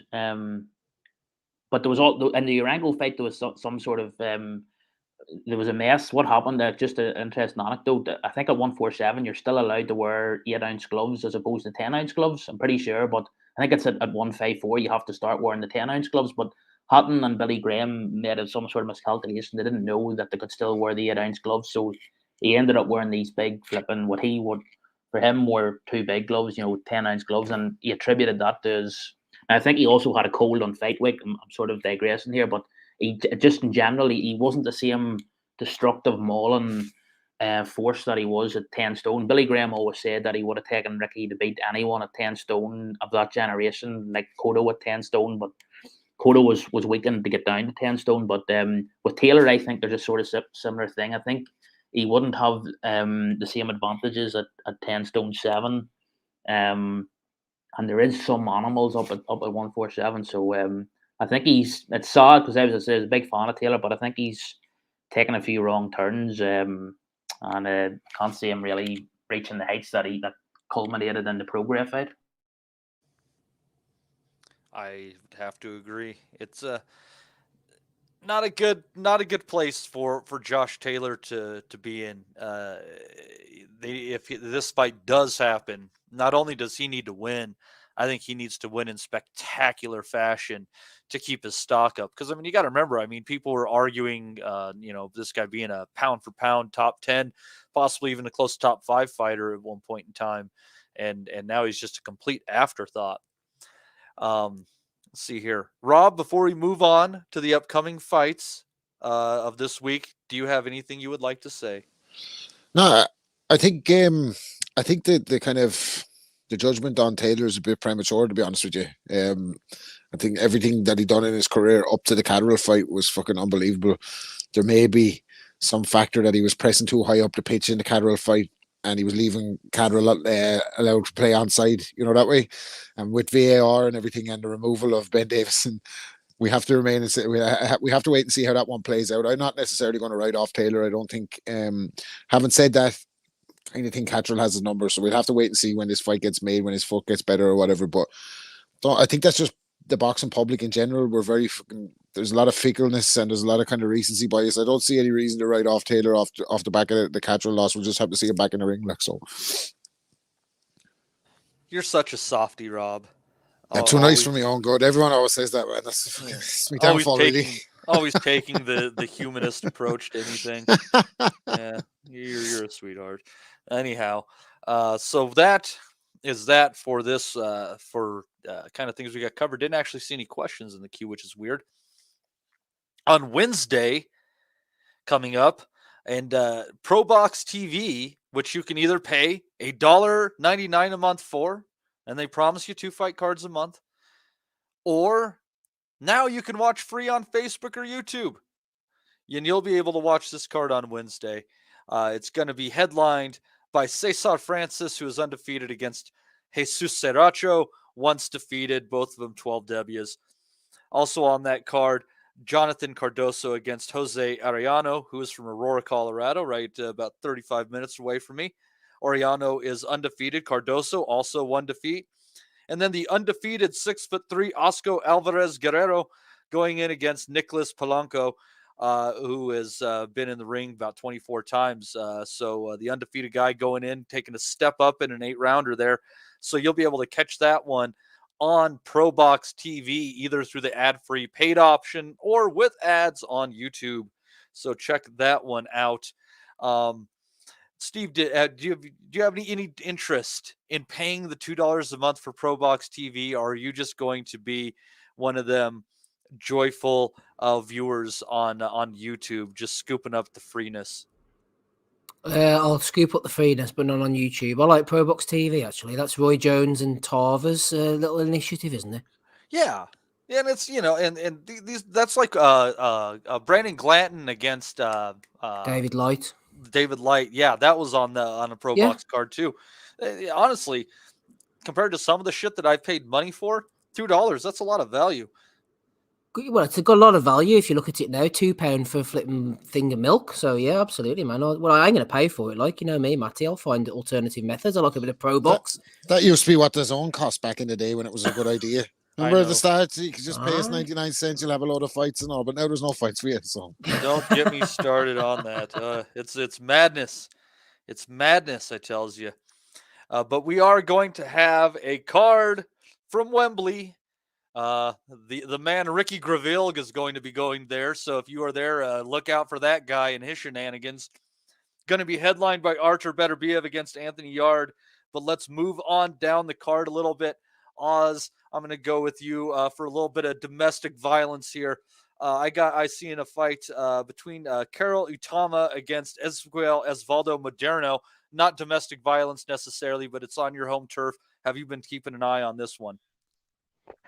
Not particularly, no. I like Carol Itoma, though. I think he's a really, good prospect and, has done everything he asked for. I think he boxed on that, was it the Fury card back end, in last year in beat.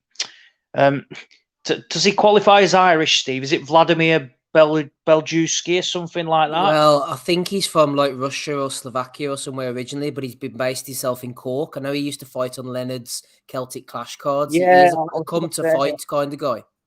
Yeah, and he stopped him in the 8th, and I think that's I think he's only been stopped once before that, so that's a noticeable win, that, and he looked really good against him. This guy, I mean, he's just one of these shit Argentinians, isn't he? But look, he's been brought over. He's going to get banged out.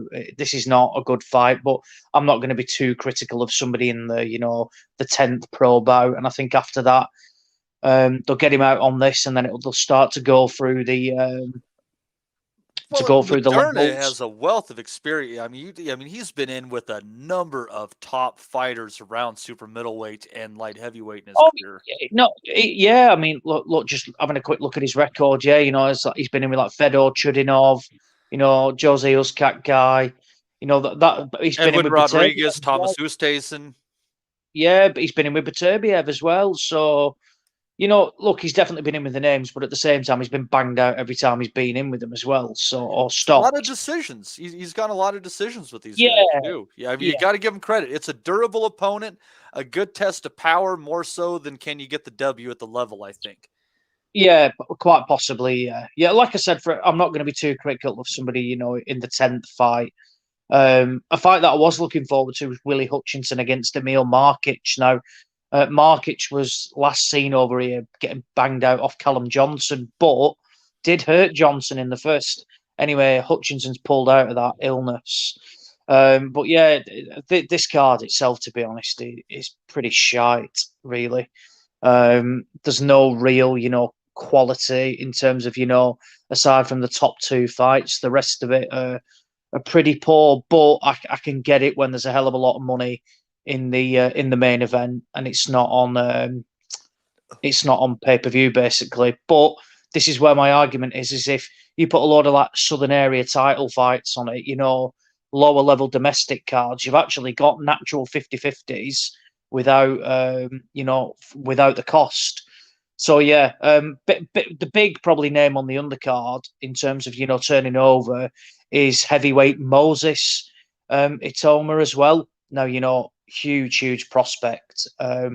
Arguably, the biggest, prospect that's turned over in a long time. Dominated, he's only 18, but has looked excellent as an amateur. Turning over now, with all the problems, surrounding the Olympics, thinks he'll be better as that. No opponent as of yet, so it's going to be interesting to see who they do put him in with. But yeah, I'm really looking forward to seeing that. So again, who knows who it'll be? It's not going to be anybody spectacular. This is the first time he might well be fighting even without a head guard, because he's not even been in, the WBSS for the amateur stuff. And then the chief support to it is a completely random fight, which is typical Warren. For it to happen over here is Artem. Is it Dalakayan against David Jimenez? I'll let Andy break that down because he's a hell of a lot more knowledgeable than me. But yeah, the card itself, chalk and cheese compared to the Sky one. But it is understandable when this could easily, in this day and age, be a pay-per-view as well. Yeah, it's unreal what is pay-per-view anymore. But Andy, as Oz touched on, that fight between Artem Dalakayan, who is a long reigning WBA flyweight champ at this point in time, taking on David Jimenez. Jimenez had that performance against Sandoval this last year and hasn't been in the ring since then, but it's only about 6 or 7 months now. Dalakayan has been out for almost a year and a half now because of the war in Ukraine, obviously.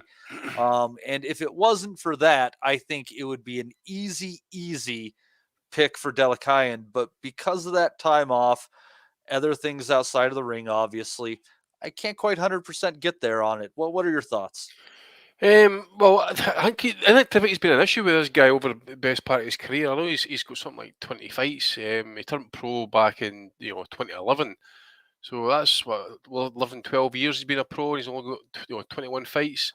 And I'm sure I read somewhere as well, or heard something months ago that was talking about him retiring.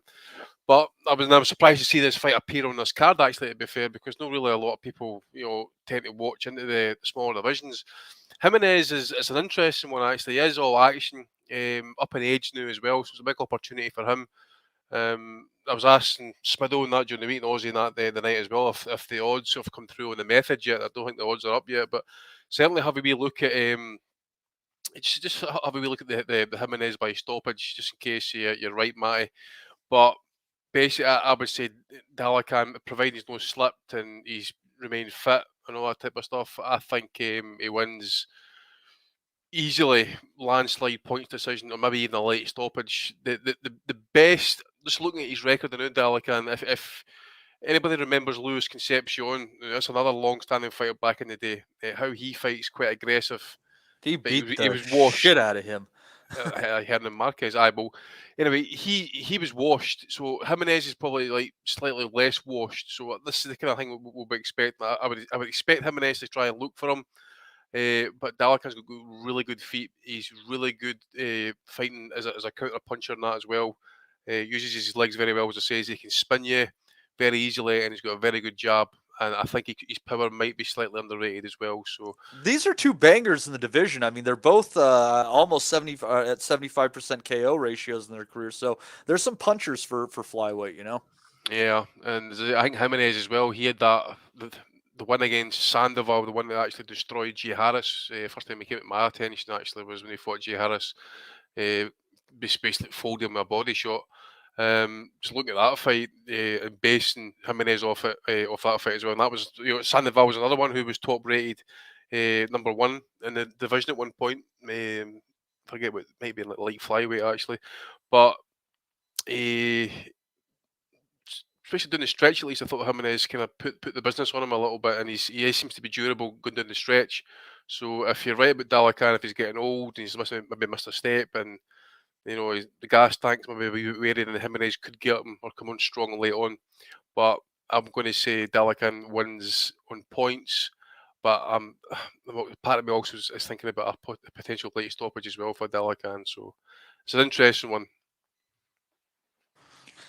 It is an interesting chief support on a card. Neither of these guys from that part of the world, but here they are, kind of meeting in the middle. The Costa Rican against the Ukrainian in the UK. Good times. Gotta love the international sport. Now, better be of yard. Before we get into the meat of the discussion, does anyone on the panel think that this fight is going the distance? Speak now or forever hold your peace. All right. And if anyone ends up wanting to take yard, you do get double points in the prediction league because... You're taking yard, aren't you? Fuck no, I'm not taking yard. Because this fight is... It's got KO written all over it. The over-under set by the books. 5.5 rounds. So they're obviously thinking it's going to... Can Yard get into the second half of the fight? I guess it's an interesting fight because Yard had that successful round against Kovalev, and he obviously has some pop as he showed in the rematch against Lyndon Arthur. But Rob, I have a hard time thinking that Yard is going to see double-digit rounds. I'm not sure about the 6 or 7 rounds. I think he's got something in him to stretch it out, but I don't think it's getting to the 10. Look, it's the biggest ask in boxing. If Anthony Yard was to beat Artur Beterbiev, it would eclipse Lloyd Hunnigan beating Don Curry or any other big, I don't know, fucking Nigel Benn beating Charles Barkley, whatever the fuck, any kind of big British fighter beating that. Yeah, it's such a fucking difficult task, and the problem that Yard has that we've spoken about the most here is Tundi, and I don't I know they get on great, and it's a great winning combination, but I think from the outside looking in, again, I don't have any insights into this, but I think he's a spoofer. I think they had no plan from Kovalev when Kovalev was there for the taking, and Kovalev was able to beat him off a jab. As you mentioned, Arthur was able to beat him the first night off a jab. Now, he made adjustments in the second fight, and he got to Arthur, but what can you do with Beterbiev? Beterbiev is going to put him where he wants him. He's very, very top-heavy 2-yard, which is going to raise question marks about his gas tank, because Beterbiev's going to put him under pressure. He's going to expend so much energy just trying to stay out of range and not stand right in front of Beterbiev, because if he goes and stands in front of him, it's going to be a short night. If he tries to outbox him, I don't think he has the boxing capabilities, the footwork, the fundamentals of the jab to put a dent in Beterbiev. So really, the strategy would be go have a shootout and see how you get on. You know what I mean? For me, anyway, I don't think. What's the strategy for Beterbiev? You're not going to fucking outmuscle him on the inside. That's going to take more out of Yard than it's going to take out of Beterbiev. Not going to be able to stay out of range. I don't think. His jab is not good, and his jab is not good enough, and his feet are not good enough. So the only shot he has in the fight is a power shot. Not to completely dismiss the guy, but there's a massive disparity in ability between Artur Beterbiev and Anthony Yard for me, and I just think Beterbiev, he's such a monster and a manhandler of opponents, and it's his strength and his dedication. Like you see, Iceman John Scully is some way involved in his training camp, and he often posts up pictures like after he has a fight, he's back in the gym the next day. Now a lot of fighters do that for optics, but that's just part of his routine. He's a monster. He's the most difficult proposition for anyone at light heavyweight. I think him and Bivol is a more interesting match solely because of Bivol's boxing ability, but even still at that, I think is a big ass to last with him, with the power he displays. He doesn't look like you're able to hurt him. So I think it's I'm stating the obvious here, obviously, but it's an extremely tough night here for Anthony Yard. And I cannot see anything else other than a Beterbiev win. Well, and Steve, I look at it, and obviously the jab has definitely given Yard trouble in many ways over his career. And the only guy who I think arguably has a more diverse and harder jab than Sergey Kovalev in the last 15 years or so, the light heavyweight division, is Artur Beterbiev. So I just think this could be pure hell for Yard stylistically. Yeah, I'm all about diversity, Matty, and the diversity of Beterbiev is just going to be too much here. Rob mentioned about Tunde. I wonder what strategy they're going to come up with. I know a lot of people say about the sort of mixing it up, trying to knock him out before he knocks you out, like Callum Johnson did. That would probably be the best chance. Joe Smith tried that as well, and he just got banged out. I think Tunde's going to have him running around the ring, actually, trying to box, jab, use his speed, so forth, try and take it late on to a shootout. But Yard's stamina isn't really that great late on either, is it? And Beterbiev he's a quality boxer as well. He's not just a slugger. He chooses the distance. He closes you down. He clubs away heavy shots first round, right to last round. I don't mind Yard, actually. I think he's okay, but I don't think he'll have any success. And I think finally, when Beterbiev eventually catches up with him in about round 6, he's just going to knock him clean out. I think it's going to be very one-sided. Dominic, I'm wondering if anybody in here might have something saying that Yard's going to be at least slightly competitive in this fight. Can you bark up that tree? I can't see it, Matty. I mean, this is the thing. This is the issue, the subject I wanted to speak about most of all this week. This fight, which I've been looking for. I mean, I was trying to get to it, but it just hasn't been possible. But Steve said, if I remember back when this fight was first announced back in October, November time, Steve, or maybe it was after the Joe Smith fight back last June, Steve said that he didn't see this fight lasting more than 3 or 4 rounds. And I would say that I think it might last, what you were saying, Matty, more into the second half of the fight, principally because I don't think Yard will be as reckless as Joe Smith. I think Joe Smith had the right strategy, the same as Callum Johnson. Go for an early shootout.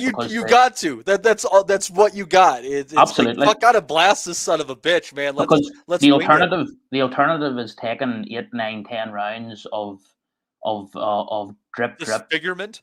Yeah, like Vostik had now on Vostik. That just allows me to say, I think Rob touched on really what I think is the most important thing when talking about better behave is the sheer physical strength of the guy. It's not just the punch power. The punch power and physical strength are not always one and the same thing. I mean, if you remember that Vostik fight, Vostik was trying to initiate clinches and he was being ragdolled. He was being chucked over, chucked to the ground a few times. I don't know if any of you remember that, but if you can't initiate a clinch with this guy, I mean, when someone tries to tie him up to bed, I mean, Marcus Brown was the same thing. He's so good at just ripping out of these clinches. And, if you can't move away with your feet or initiate a clinch, it must be a nightmare. But I mean, I agree on the Tundi thing. I mean, I think it's I like Yard, and I think he can't be praised enough for taking this fight on, because it's not just a difficult task in a boxing sense. It's also highly dangerous. And I think Rob, again, I'll just back up what Rob said about Yard having a lot of pronounced musculature up top. That's not conducive to good stamina. Typically in boxing, it never really has been. And this guy Beterbiev, although he knocked out Joe Smith very early on, his stock and trade seems to be to start fights quite slowly, and gradually build into fights and get stronger as the fight goes on, and stop guys around sometime in the second half of the fight. And as Steve said as well, which bears repeating, he's not just he's not someone who can't box. His boxing ability is underrated, I think. I mean, I remember in the second round of the Joe Smith fight, shortly before the stoppage, or maybe it was the first round, he was jobbing with Smith, and he had caught Smith with a big shot upstairs, and Smith had the earmuffs on, and he just brought this jab downstairs to the solar plexus, and it looked absolutely sickening. You hear people talking about the sound. If you actually, what sometimes in between rounds they show a slow-mo of a replay of the shots landing from the previous round, and when they show the still of this guy's punches landing and the way the opponent's head sort of shakes about on impact, it's frightening. Like it's scary. So I think it'll go in. I think Yard will try and box, and it'll go into the second half of the fight, but I can't see anything other than a stoppage, maybe 8-9, maybe 10 rounds, but I think he'll get stopped, Yard. But he deserves huge credit for taking the fight. Yeah, and I mean, you get a paycheck for it too, and just make sure you're insured before going into the fight, because the trip to the hospital could very well be in your future. So I've saw this fight open up for at some point in time be closer to Yard paying about 7-1, and it's crept up closer to 5-1. Now, there's three things that really move a line. You have value betting, you have fan money moving it, but you have to have pretty big fan base, or you have the wiser betting public betting that line down. Oz, what way do you think? What do you think is moving that line? Probably a bit of everything, really, in terms of people being lured in by a price that for all of his faults, Yard can dig. So are people just punting on the fact that Beterbiev just grown old overnight. Are they hoping on that? It's probably a bit of blind UK optimism. You can get him at 6-1 here, so it's not moved that much from 7-1. You can get him to win by stoppage, which I think if he is going to win, he needs to knock Beterbiev out. That's 8 to. I think that's bigger than 8-1 actually. So yeah, there's not been truckloads of movement. He has shortened slightly. I just struggle to see, how he has any real, way of beating him. This is not like, the fight we discussed last week of Smith and Eubank Jr., from where Smith has operated, at a level and, has got those fights under his belt. Ultimately, we know Anthony Yard for having one good round against Sergey Kovalev, from where I think with a bit more experience, he would have got Kovalev out of there. And his best win's Lyndon Arthur, who he got beat off. and Arthur did nothing spectacular. He had one arm and just popped a jab out all night. Yard did bounce back and bullied him and just absolutely battered him in the rematch, but I just don't see. I think he's man-made. His style is just man-made. For Beterbiev, I'd love to see early. Just if Yard can land on him, just to see what sort of impact it would have. Because that's one thing Callum Johnson did do again. Johnson hurt Beterbiev well and truly. He was buzzed. That was a big knockdown. That. And I watched an interview with Johnson, this week, and he said that if you're going to do anything, don't show Beterbiev any sort of respect. If you go in there and you box scared, you will lose. You've got to go in and don't respect the guy. Not because, like you being thingy, but if you show too much respect, you could easily just get knocked out as well. Whereas go in and be prepared to land your shots. And I thought it was an interesting tack, really. It's easier said than done. I remember watching a good breakdown with Joe Gallagher as well, who it was a really, really good watch about what he said, what Yard needs to do. But I just think that, like the shoulder roll that he does, trying to imitate Floyd, it could just end like really, really badly if he doesn't time it right. And, Beterbiev could land that big right hand on his chin, defense, not non-existent, but completely mistimed. And he's going to be basically out cold on the floor. He did show a decent chin against Kovalev, when he was stopped.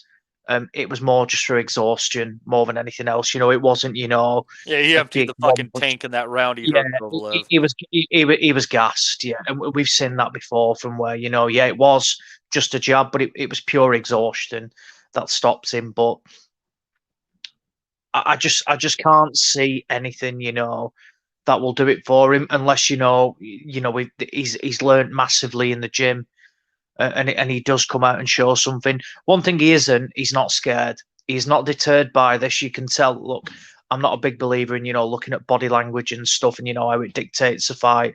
But one thing's for sure, he's not deterred by and I think he understands the magnitude of this opportunity. And fair play to him.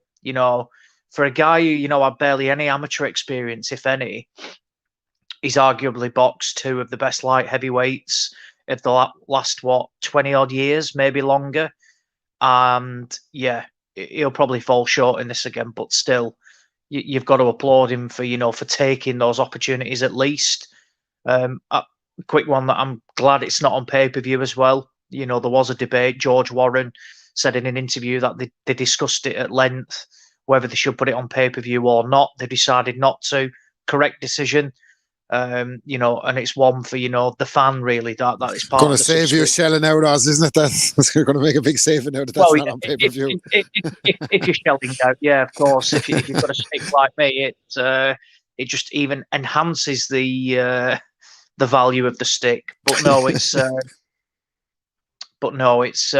it's an incredibly difficult task. It's one from where, if you were to say he's certainly got a puncher's chance, and like I said, I think for the interest, I'd love to see him land early, just to see, if he can hurt or at least gain the respect of Beterbiev.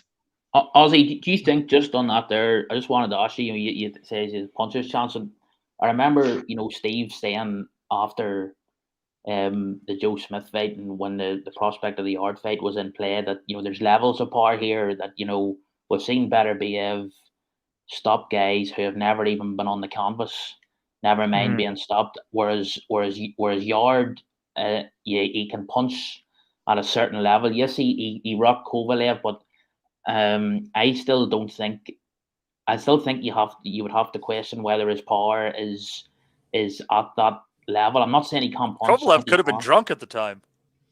Exactly. I mean, and again, the other thing was, you look at Kovalev. I was just saying to Andy there in the chat. He was losing that fight. He was being outboxed for the majority of that fight, and that was a Kovalev who was definitely past his best. So, I think he is a puncher, Yard, but I don't know if he. And the one thing I would gently push back on is on the Callum Johnson fight. I don't think Beterbiev was as hurt as as some think. I mean, he may have. I think he was buzzed, yes, but I think just because you're knocked down, you're not always. Fighters are knocked down; they're not always hurt or badly hurt. And I suppose that the big thing is how he came back from it. I suppose he was down against Dave Page earlier than the Callum Johnson fight, but I don't know if Yard's power is as good or as dangerous as he or his fans or people in the Yard business would hope. I think he's got power from where if you get hit off him, you've been hit. It's not from where he's going to jump up the levels and people can just watch. I mean, one thing that but he has got a decent chin as well. But I think he's got power from where it's more than respectable. I'm not saying it's unproven at world level really. Kovalev admitted after the fight and said that he was badly hurt and it was a shadow of Kovalev. But still, though, for a guy from where Yard had been beforehand, his best win was probably Nicholas Sejloka, and he's come in and he's just blitzed, and was literally probably 15, 20 seconds away from being a world champion. But yeah, I understand the point, and I think that's it's definitely valid. I'd say that Yard is a better fighter from that fight anyway. I know he got beat off Arthur, but just he's arguably boxed a couple of better fighters, even though they are domestic level. I'd say he's a better fighter from that fight. He definitely would have learnt more. I think he does spar in the gym now.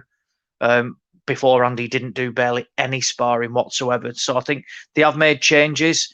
I just think that there's a step up to world level, and then there's a step up to elite level, and I just don't see Yard, do it, basically causing, which I think Rob said it would be arguably one of the biggest upsets the sport has ever seen if Anthony Yard was to win on Saturday night. He's paying around what Bivol was against Canelo. So, I mean, as far as pure odds, I think, you know what, that's a good point about the sparring, because I was going to mention that, like, if you're going to fight a guy like Baturbiev, you're going to want to be used to tasting some kind of power. You know what I mean? Or else it's going to be a massive adjustment on the night, like, isn't it? So that's interesting that he's sparring, which, fuck me, like, how else are you supposed to prepare for a world title fight without sparring? It's bizarre. Like, it never made sense to me or anybody else. Get a drunk wife with an anger issue, and then, it just costs you a bottle of vodka. Jesus Christ. Yeah. So, anyways, for the last piece on this one, Andy, why don't we get your take on this, and then we'll close out the discussion and get to predictions. Yeah, I agree with a lot of what's been said. I rewatched the Kovalev fight with Yard back the other night there, actually, and it's just a wee bit kind of frustrating, because obviously Kovalev was there to be taken out. You can see him kind of like gradually wearing, he was gasping for air himself, and then Yard just unravelled and he's got picked apart, and then obviously he's got stopped on the jab. I have been slightly impressed with him in his last couple of fights, to be fair. Seems to be kind of mature at least. Maybe just experience. Good to hear about the sparring and that as well. As for Beterbiev, doesn't matter if it's the first round or the 12th round. The guy just seems to be steady pressure. He'll just chip away at you, and I'm not saying that maybe Yard can't cause him a problem or two. He's a big guy, professional fighter at the end of the day, so I dare say his power is respectable. Maybe it might buzz Beterbiev, but this is a guy who I think is when if he gets dropped, cut, hurt, buzzed, I think it just switches him on again. Actually, he's an absolute brute. And Steve's just pulled up a video actually, so he's going to play it now. I just think about this. Maybe they all don't land, but can you imagine if Beterbiev is able over the course of maybe say he takes us to the 12th round and he gets a stoppage. Imagine Anthony Yard is eating at least 20, 30, 40 of these jabs over the course of 12 rounds. There's going to come a point actually where he's going to go to the dark side, Yard, and ask himself really how much does he really want it. So I know Steve can play it just now. This is him practice.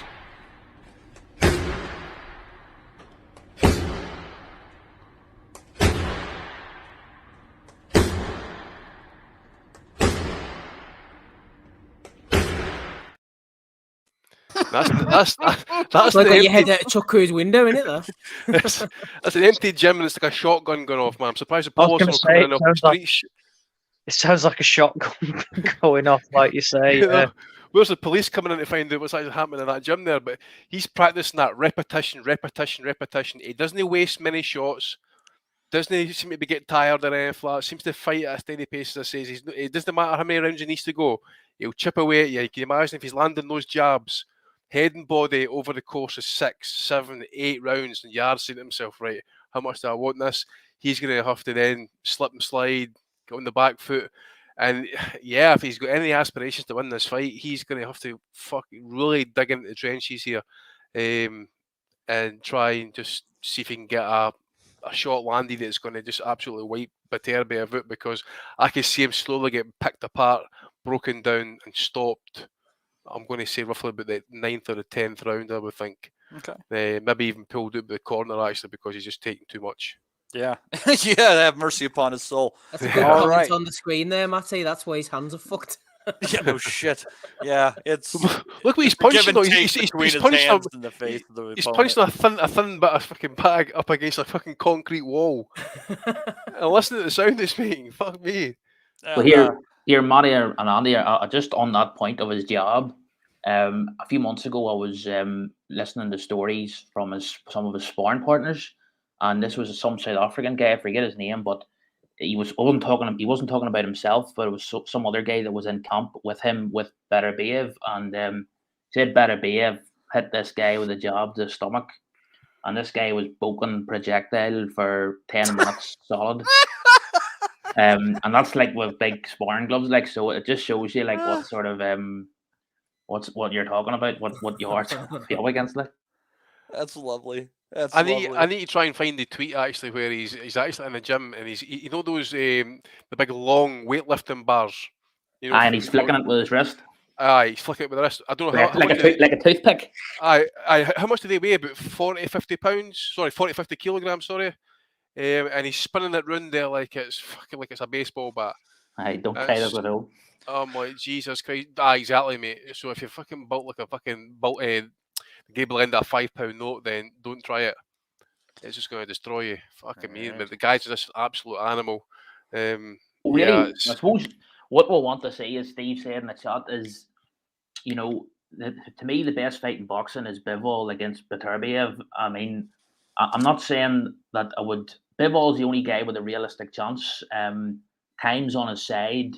I think Beterbiev turned 38 yesterday, so I think this year at least I would still narrowly back him. As Rob intimated, just 12 rounds. I mean, you'd be a lot more confident if it was the old 15 round days. You would think that you wouldn't fancy Bivol's chances, but Bivol is a gritty, resilient guy, and he is a class operator. So I just hope and pray that we get to see that there, because it looks like we're not going to see Spence Crawford anytime.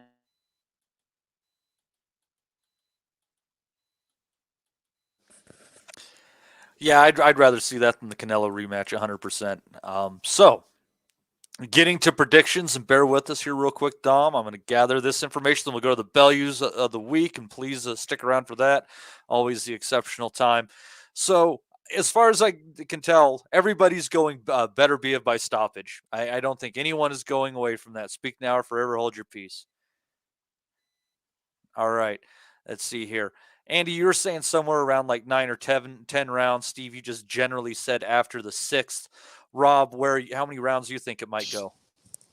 Well, I think Steve might be onto something by saying that Tunde might come with a game plan to run, and we might get a moral victory a la Paul Butler. You know, I ran for 11 rounds, but hung in there with Beterbiev and a sort of stiff upper lip old chaps, and I'll be back on BT Sport. But I actually I would love Yad to be able to pull it off. I think he's exciting. Be an unbelievable story for a fella, like Ozzy said, with that kind of level of experience and just a natural punch to go and punch the fucking head off of Beterbiev. What's the odds in this fight was? 6-7 to 1 or something. But for Yard to pull it off? Yard is, yeah. Just to win the fight, 10 to 1 on the stoppage or something. So how many rounds were you thinking, Rob? No. So I don't. paragraph. No. I don't think. So what I'm saying, I think the method of victory is actually going to come earlier. I think that even if that is the game plan, I think that jab we mentioned, like that's going up and down the body, up and down the levels. There'll come a point early where Yard's going to have to go for it, and I think when he goes for it, that's when he's going to get caught. And I think it's going to be right hand, like Ozzy said, over the shoulder, side of the head, temple kind of thing. Because other than that, I don't think Beterbiev is going to be in a hurry to stop him. I think he's kind of irked him a little bit in the build-up, and I think he wouldn't mind drawing out a long punishing knife if he could have his way. But I think when the shootout comes, it'll be early round 4. So under 6. Power. Okay. Oz, how many rounds do you think it might go? Yeah, I'm the same as Rob. I don't think it goes late. I think it's round 3 or 4. I just think Yard might feel that power, may well survive, but it's only a matter of time. Then I think if he gets caught again, it's lights out. Okay. Right hand under the shoulder. Yeah, 4 rounds. Okay, interesting. The books have it at 5.5 is what they're setting it at. But because of some of the things I said, I'm going to stretch it one more. So I'm going to go with 6.5. I'm going to go with 6.5 rounds. So midway through the 7th is when the stoppage would occur. Andy is in the lead, but I have pieces of paper. We're doing random drawings this year. Steve, you're the first one to pick. Over, under 6.5 rounds. I thought he would get stopped in the 6th, so I don't know what to do now. Help me, Matty. 6.5 is into the 7th. So if you think it's going to happen in the 6th, you'd go under. Okay, I'll go under in every sense. All right. Let's see here. All right. Next in the big drawing, Oz. You're going under, right, Oz? Yes. Yeah. All right. All right. Next up, Rob. Also under, Rob? Correct. All right. All right. And that leaves me or Andy. Me, I'm gonna go over. I think he can stretch it out. I don't think he's gonna do Kevin Alexander. I don't think he's going to do. Never be the same again. Jesus Christ! I do think he's going to be able to hang in there a little bit longer. I get the hunch probably about 8th or 9th is where I'm going. But so yeah, I'm going over 6.5 rounds. Andy, you going over as well? Yeah, I'm going to go over, mate. I think he can stretch it as well. I agree with what Rob was saying as well. He could. I never even thought about it actually, but he could potentially come out and just try and do, with that poverty, Aldi, Tesco type fucking shoulder roll that he can do, and that maybe just think up, try and survive a bit, maybe see if he can maybe stretch it and maybe then try and go for it late. I don't know. I could see it potentially happening that way as well, but I think he can stretch it out a bit. You might be right, Andy. Didn't Enrico Colling get into the 12th round? Yep, he did. Adam Dynas did as well. Oh, yeah, so he did, yeah. So, it hasn't happened a lot, but it has happened. So, that you caught Steve. What was that first name? What was his name again? Enrico Colling. Yeah. It was at 12th round, eh? Yeah, he just shit the play. He just stuck the place out, didn't he? Just shelled up. Exactly. So he was chasing that fight the entire fight. But Beterbiev, as I say, it doesn't matter what he's got to do. He can do the 12 rounds if he's got to kind of like pick his moment, just pick and wait. This is why I'm kind of thinking the late stoppage, because I can see something negative, but Yard being at home in that, I think he's. I think they're going to try to stay on the back foot and see if Beterbiev has gotten old overnight. I mean, he is mid-30s. I would hate that's their hunch. I would hate to see Yard, having been through what he's been through, get back to this point and know at least that at some point in the fight go for it. Just let it all hang out and see where it's going to land. See if he can pull it off. But if he just starts to kind of like run for 12 rounds and that, make Beterbiev try and chase him down, try and break him down, that's what I'm kind of thinking, maybe late stoppage. So I'll go for run about. Yeah, I'll go for the over. I'll go about 9-10.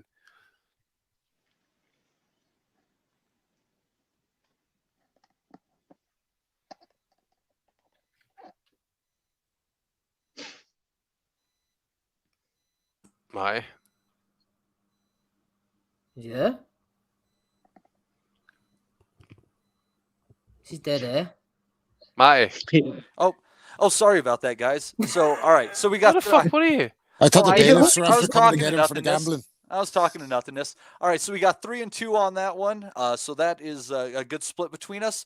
And then we have Dalakayan versus Jimenez on the undercard of that, which, Oz, you did say is a reasonably close fight in the books. And I actually drew your name first. So go ahead and throw out your pick between those guys. I'll go with Dalakayan. Stoppage or points? Oh, I haven't got a fucking clue, in all honesty. 1 sec. Let me have a quick look at something. 21-0, 15 knockouts. Yeah, I'm just having a look. 12. He's ordering a Chinese. He's ordering a Chinese. That's what he's doing. La Boche. La Boche. I'll go a stoppage. Stoppage. You do get an extra point if you have a perfect week. So, all right. Let's see who's next in the queue. All right. Next up, I have drawn Andy. Dalakayan late stoppage. Oh boy. All right. Next up, Rob. I go Dalakayan points. Right. A Dalakayan decision. All right. And I am next. I'm also going to go points. I do think that Jimenez seems like he can go rounds. He had that late knockdown against Sandoval, Andy, which shows, he had a bit of a motor going in there late. So I think that he's going to be outskilled, maybe outclassed, but he's going to see the final bell. So I got Dalakayan on points as well. And Steve, you are last to pick. Yeah, I'm going for Dalakayan on points. Although his inactivity concerns me. Andy mentioned it earlier, but yeah, I think he'll have too much for this lad. All right, so we got 3 points, 2 stoppage on that one.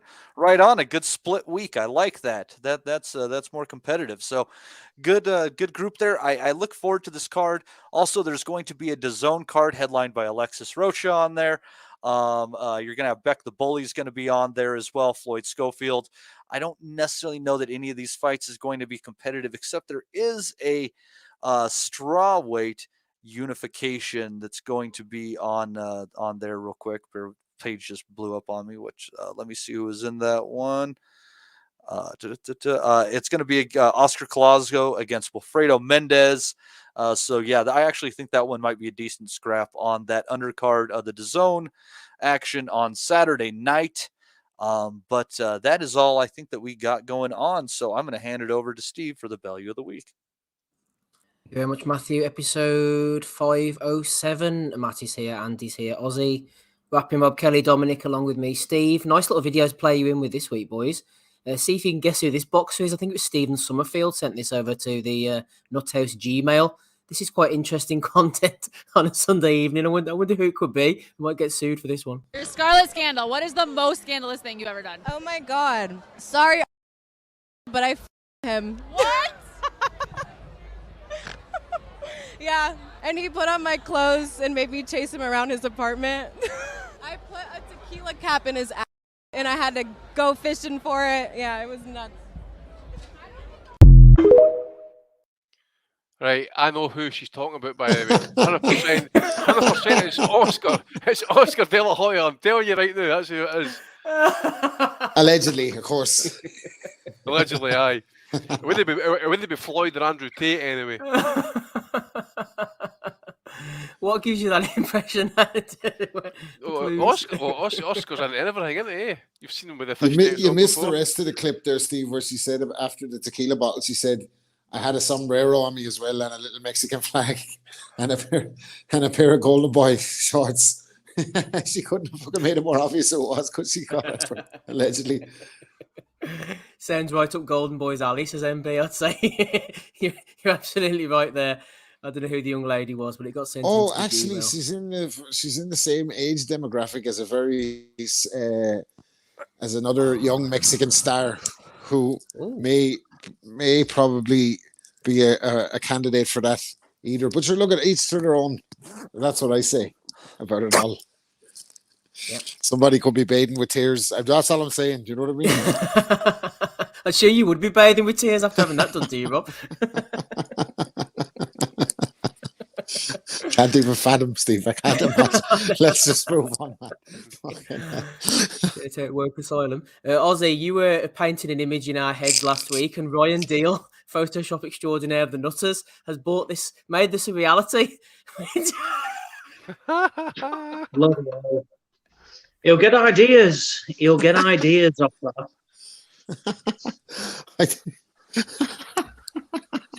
He's probably taking a screenshot of that right now, actually. Getting him. You gonna be all right there, Rob? Jesus.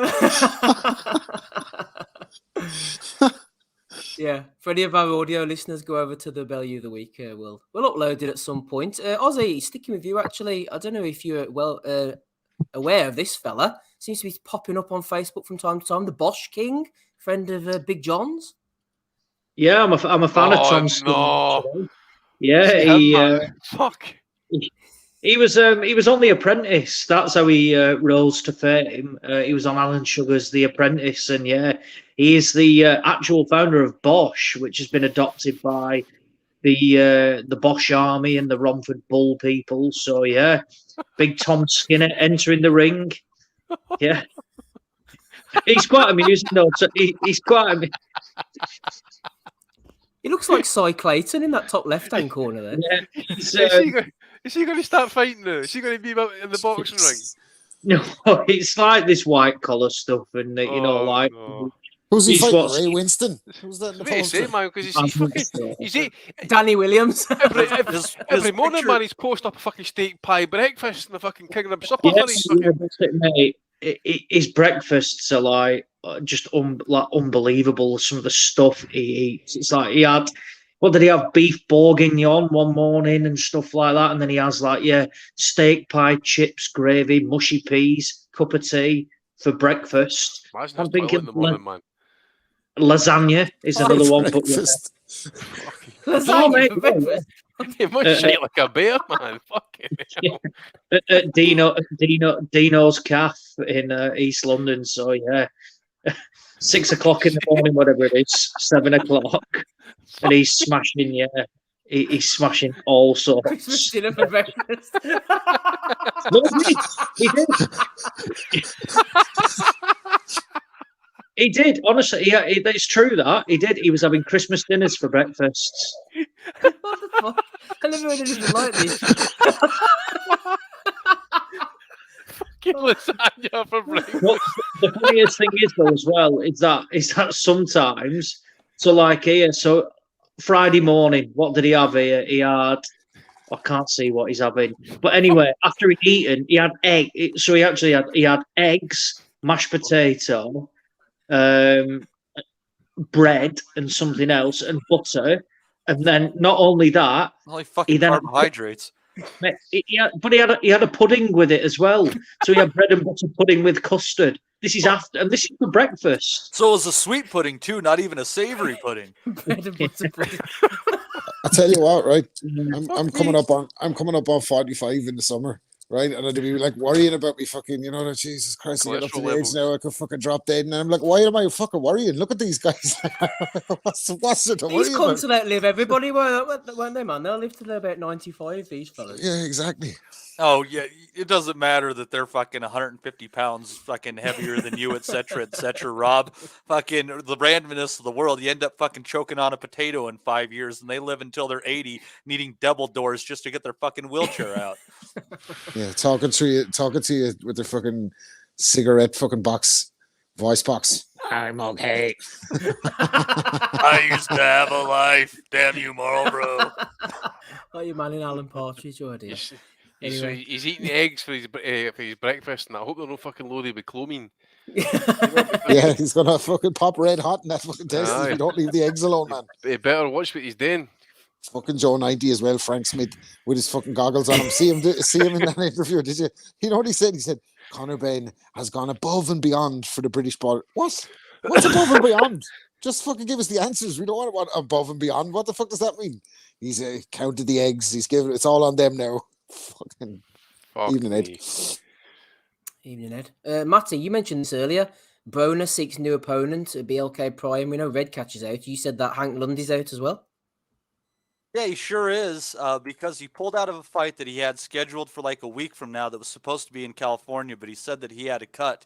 The fight was scheduled to be in Ontario, California, so this California commission suspended him, making that so he would be ineligible to even fight in that fight in Georgia against Broner. So it's all sorts of promotional hubbubs and shit like that, and now Broner's looking for an opponent.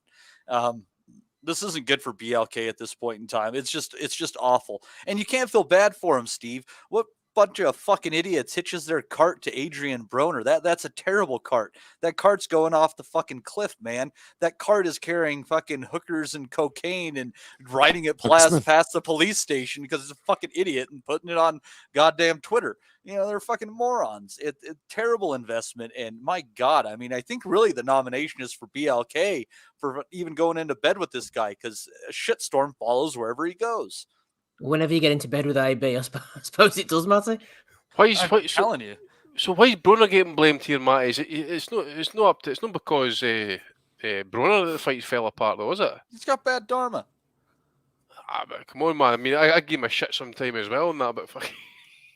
Can't blame him for this, Andy. Well, like I said, the guy a pass, man. It's BLK's fault for hitching their cart to this guy who everything with him is a shit show. He's getting just like bad idea. Every time you see him with that beard, man, isn't he? Yeah, he looks pretty. I mean, he looks like he's about 190 pounds too, man. Like, and it's like Rick Ross, man, these days, don't he? Well, is it any coincidence, Andy? Just as Broner was getting nominated, we had Triple X 18 in adult dating chat dropping into the chat there. Oh, did we? Aim said gadult dating. Aim said the gadult date. You've heard of Freeway Rick Ross. This is drive-through Rick Ross. Oh, poor old AB. Pray for him. 3 minutes of Floyd Mayweather-style defense, counter-punching and shoulder roll by Anthony Yarde. Did you get on this one, Andy, during the week on the old YouTubes? No, mate, I didn't know what happened. I've not seen this. Who what the posted fuck are you doing with your life? Frank, perfecting the shoulder roll, Floyd Mayweather-style defense. In fact, and Rob, but you be all over this. What about the Floyd? Imagine if he tries the shoulder roll, the shoulder on against Beterbiev. How do you think that's going to end, Rob? Fucking Beterbiev would put a bullet through it. Fucking howitzer. There's your right hand on the side of the head. I'm just imagining it's the very same as Floyd versus Diego Corrales. This clip, you couldn't tell the difference, I bet. Exactly. One man who was pleased last night, although you wouldn't know it, Smigger. Look at the joy on his face. He looks like he's a real gone kid. Miserable as anything. I'm laughing at Chris Butler's comment here. He's obviously kind of quoting what I just said about Broner. Andy says I give him shit sometimes as well. It's a massive understatement. Talking about Broner. But Smigger, man, what is he all about there? You would actually think you could actually think if you actually drop a bag of cash, like $1 million quid at his feet, man, he still fucking look miserable. He looks like he just woke up and somebody asked him a really complex question. Yeah, get him on. Get him on the pod. If he hadn't blocked us, we could have done. Looks like a stoner, actually. Yeah, it does right enough. Mick McAway says the lack of self-awareness, personal responsibility, and failure to read the room before going public with tweets and videos this week will ensure Conor Benn is a cert for Bellew of the Week. That's Mick throwing that in there. I had to Mr. laugh. There's Al Samari there, Andy. You go ahead. I had to laugh at Smiddle actually saying during the week there, these scientists created a COVID vaccine quicker than what Conor Benn's proved his innocence. Rob, no. Rob, no. They're trying to kill us all.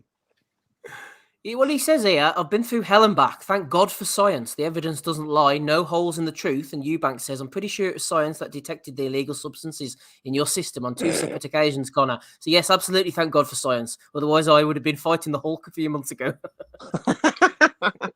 Just when we were starting to warm to Eubank, he goes and gets fucking blasted out. Well. Here, Steve, just not last one you put up there, Riath, and it was interesting the last line of that. You just see there, he said, he just put out the notion that he's not being as cooperative as Eddie and Ben are trying to tell everyone. Yeah, I spotted that too. I thought that was a telling line at the end there, wasn't it? Very much so. Yeah, Mr. Al-Samari. Pouring doubt, pouring scorn on him.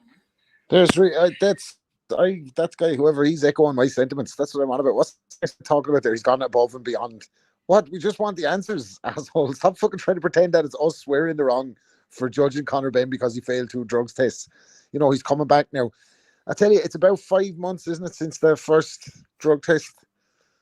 Isn't it? The first failed one. It's about 5 months ago there now. It could be coming up on a 6-month ban, being let loose on the boxing public again. And Eddie is making making big noises about who his potential comeback opponent is going to be. Manny Pacquiao this week. We had who do we have last week? Gervonta Davis, Kell Brook, Chris Eubank Jr., somebody else that he was never going to fight. And now this week, he wants Manny Pacquiao and Terence Crawford. Well, I beg you, seeing as Errol Spence is going up on the mountain to fight Keith Thurman, I beg Desmond Gums, get the fucking checkbook out, wave it in front of DAZN because they need a big fight, and make Terence Crawford Conor Benn, and let Terence Crawford say, as he once said to Gary Russell Jr., I'll break your little neck. Let him in at Conor Benn and let him get his justice that way. If he really wants to fight that badge, go and stop. Don't call Terence Crawford's name out. He know he has no opponent. Make the fight, and let's see what happens. You imagine, man, fucking Crawford would sick man. Crawford, man, would fucking violate him so bad, man. He would get arrested on the spot. It'd be like back in the day when the Polish, remember the Polish took on Jack Johnson, Tommy Burns. That's what happened. You didn't bring in the fucking SAS on. That'd be a bloodbath, man. It absolutely like turning a cheetah loose in the fucking old folks' home. Like to come out last night and start like eviscerating Eubank after he just got knocked out. Like, I get it, they don't like each other, but it's a manufactured beef because they don't even know each other. They're making the fight off the two of their dads, like, and he's celebrating his win. But Eubank's to Eubank's detriment is probably that he is a clean athlete, because other fellas are bouncing up and down around 6 and 8 pounds and up and down weights, and it's seemingly not affecting him. But it's obviously after having a really bad effect on him and bringing him down to 157 for that fast of a fight while you were doping. Like, the lack of self-awareness of this guy. Who does he think he is? Like, we're not just going to forget that you popped twice, pal. You're going to have to come up with the answers. Like, Eddie and Frank can put on as much glasses as they want to. But they're not going to dress us up like they're fucking scientists and we don't know what the fuck we're talking about. The guy's guilty as sin. Like, come on. Fucking Eddie using the fucking soft language here, saying like, it'll be investigated by an expert. Remind us again, Eddie, who actually does the testing? That's right, experts. That's how we fucking popped hot. Fucking try to blur the lines. This thing's went on fucking far too long. When was that fight meant to happen again? Was it September? October? I thought it was October, but they were saying the 11th of October. 8th yeah, or the October, 11th. yeah, that's what I thought. Look at how Eddie even Ed. Look at how he treated Big Baby Miller, right? For just taking a few little tablets here and there, right? Look at the way, look at how vocal he was on Big Baby Miller. How come his fighters in other jurisdictions, they all say, it wasn't me, Gov, I was taking a supplement, but I'm just going to have to take this ban and get back on the road. Everyone's like, yeah, cool, man. But how come when it's a matchroom fighter, we have to have this fucking Kramer versus Kramer saga with the fucking new cat all the time to fucking find out the custody battle fucking results or whatever the fuck is going on with his testing? Like, it's a joke. Just take the ban and come back out and say, you can't be, I'm sorry. Like, he'd have a better fucking chance of winning over the public, but his antics at the moment are just, I don't know. I've gone too far. Go ahead. Well, no, but Rob, we're all about right to reply here. Eddie has to have his say as well. We've got to be fair. I don't need to save money. I want to put on good fights. So that was a good fight for DAZN. So I'm disappointed. But what is the point in signing up for drug testing if when you fail, everyone just goes, oh, don't worry about it, just let him fight, you know? Yeah. So, and the argument of, well, it's all right with UCAD is totally irrelevant. You've signed drug testing with VADA, the best testing agency, in my opinion, in the sport. Woo! There we go. The horse's mouth. Hey, it's came to Eddie's mouth, so it must be true. The mouth writeth the checks that the ass cannot cash. He's a punk, isn't he? He says that much shit. It always bites him on the fucking arse, and that again proven. It's biting him on the arse. Right, final few from me, boys. Let's flick through them here as well. Oh, Matt O'Brien going in on Liam Smith. Smith was going on about Eubank's company. He says, imagine trying to out someone regarding the company they keep. Liam with the great bunch of lads there, enjoying himself. We'll say no more about that one. Chris Eubank was getting slated in the Nuthouse chat here actually earlier for his twiglet legs. They didn't help him last night. He got iced, unfortunately. Chukwu says maybe he inherited his mum's chin. Brutal from Chukwu in the chat there. You gotta be curious if his mom ever took one on the chin. I don't know. I'll have to ask her one day. It's just 2 inches away from the goal, so I mean. And Tesco Sam says, back to the day job for Ben Davison. Might do lifts tonight. Give him a call. You need to get about. Someone's saying he's putting a lot of weight. Oh, he's on the John Fisher diet, isn't he, apparently? Is he? I've not seen that tweet before. Might do lifts tonight. His beautiful hair, the weight of his beautiful hair. Unrivaled work. Oh dear. Right, that's all the ones I've got, boys. I know people have sent me different ones, but it's been a bit of a chock-a-block weekend, so I haven't been able to cut them, unfortunately. That's all the ones that I've got so far. Matty, do you have anything to throw in for Bellew of the Week, please? Yeah, on the announce crew, I can't remember who it was. After the Reactor fight, they were talking about Reactor against Akoli, and they said, "I can't remember the last time when two British fighters were 1 and 2 in the cruiserweight division." Like, really? Okay. And they're getting paid, not us, Steve. So yeah, chalk that one up to bad luck, I guess. What feed were you watching last night, Matty? You were DAZN, were you? Yeah, it was DAZN. So I think like they had their own commentary over the Sky feed. I don't know. It was fucking weird, and because they go like backstage for interviews, and I couldn't hear the interviews and shit. And one of them was David Hay, and I had assumed he was talking about his awesome life with his 2 hot girlfriends, so I didn't get to catch that. It was weird, but yeah, at least I didn't have to pay another $20 extra fucking dollars for it. Yeah, a sucker and his money are easily parted, Matty. No offense. Dominic, you were going to nominate Eric Gomez apparently this week. Yeah, because after Liam Smith win last night, some people were saying one option for Beefy was rematch with Jaime Munguia, and I just replied that that's unlikely, given that Eric Gomez has came out earlier this week and said that they're looking at making Munguia versus Dimitri Bivol. So it's just another example of it's just a ridiculous idea. Like, but it's Munguia. I mean, he's just a laughing stock. Like, you know, he's going to be fighting guys like he's been fighting for the next 10, 15 years. There was one other one, I think. Yes, I sent it to Rob during the week. It was David Hay was interviewed by one of the wee guys that Coogan has doing all his legwork of AFL after the press conference on Thursday when Liam Smith was slagging Eubank, and Eubank shot back about Beefy being unfaithful, and he asked Hay about it, and it's just you could see his face whenever he asked the question about talking about other people being unfaithful. I won't say any more than that. He didn't want anyone to think he was cheating on his missuses. He's rolling into fight nomination actually, by the way, because it's come out in the paper. Una Healy's come out in the paper this week, as she likes to do when she's talking about her troubled relationship with David Hay and some other bird. But they've added another one now to the so it's a throuple now, I guess. What? So they've added a 4th member to the squad. So they're but David Hay was asked about it. He broke his silence on it emphatically, and he said, "I don't want to talk about my private life, but out of respect for the girls." He said, "Out of respect for the girls." What a fucking legend, man. It's David Hay now, right? Sugar Ray Robinson, Roy Jones, in that order from now on. He's only got another one. Apparently they're meeting on this celebrity dating app. Now, I don't know how you get on it. He has to be putting on hydraulics to shag A3 now. Like, has to be. Well, listen, you know what I mean? Listen, has to be, man. You can't keep all 3 of them happy in one night. Well, I don't think there's UCAD testing in the trouble yeah, scene. I don't think so.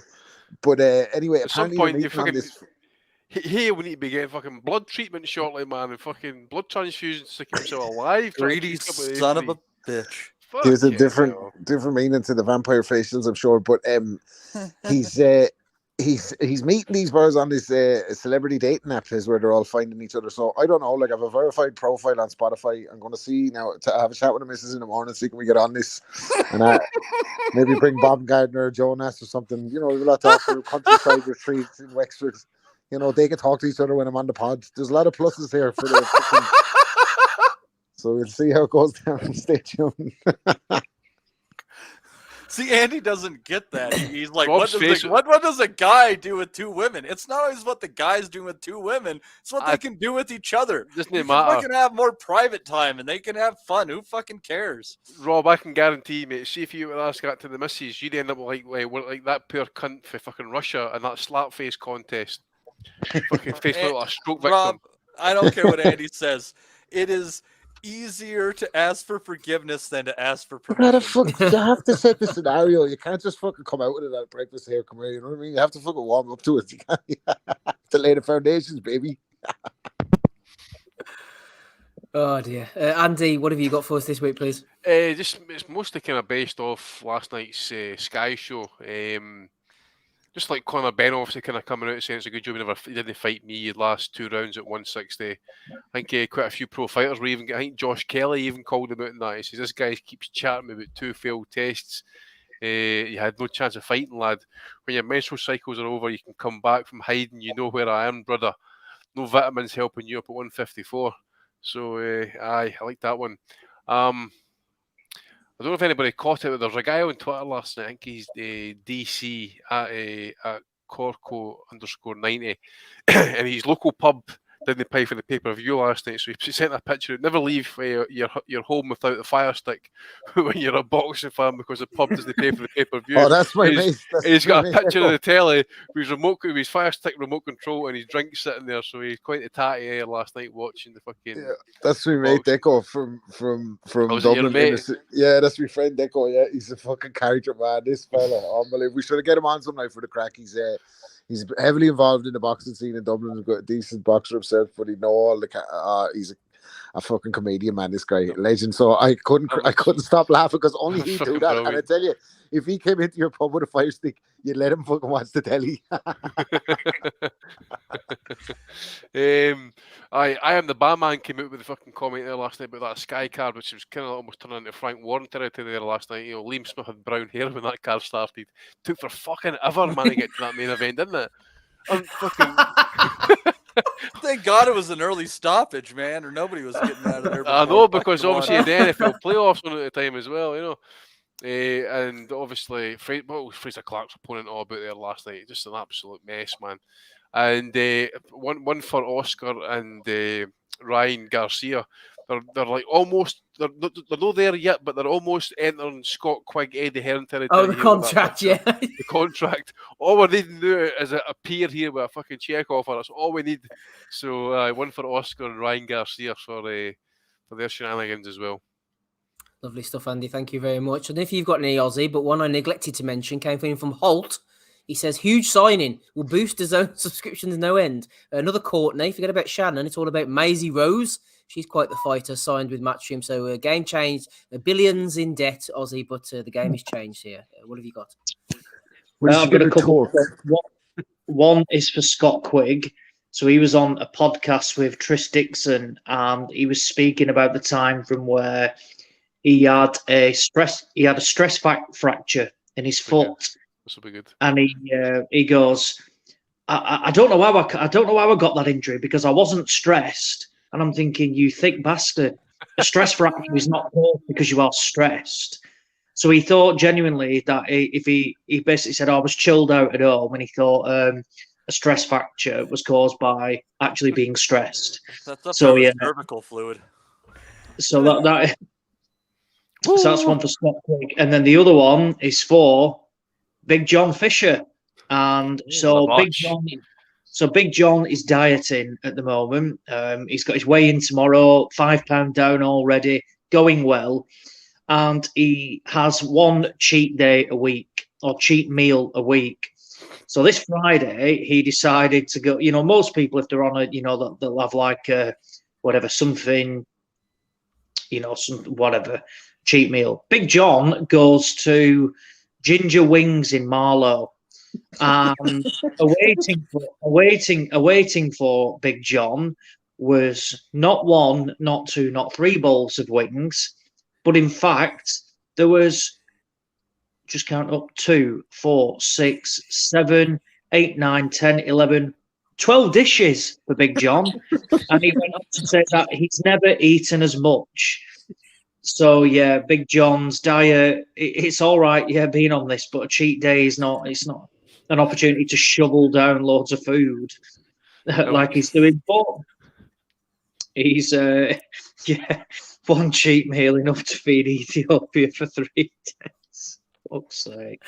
But yeah, he is trying. Like I said, I'll be keeping an eye on the weigh-in tomorrow. Big occasion. But yeah, he's just taking a cheat meal to a complete new extreme, isn't he? Greeted with 12 dishes upon arrival for Big John and the family. So yeah, hopefully he's got the cheat part down anyway. It's definitely something tells me this is not going to work out. What do you reckon? He's going to have to put that out live on Twitter or Instagram that way in actually, just for our interests. It just makes me laugh. Like for his tea here, he's got like a roast dinner, a lamb roast dinner, and then most people that would suffice, but not for Big John. He's decided to put a big fillet steak on top of it as well. That was his breakfast, wasn't it? That's lasagna, mate. That's breakfast with your man. He's got a lamb roast with a fillet steak dumped on top. It's like, Probably weighs as much as them flyweights that are fighting at the weekend, aren't they? What was it? Was it 8 ounce or a 20 ounce steak? Oh, fuck knows, mate. It's a big lump, though, that's for sure.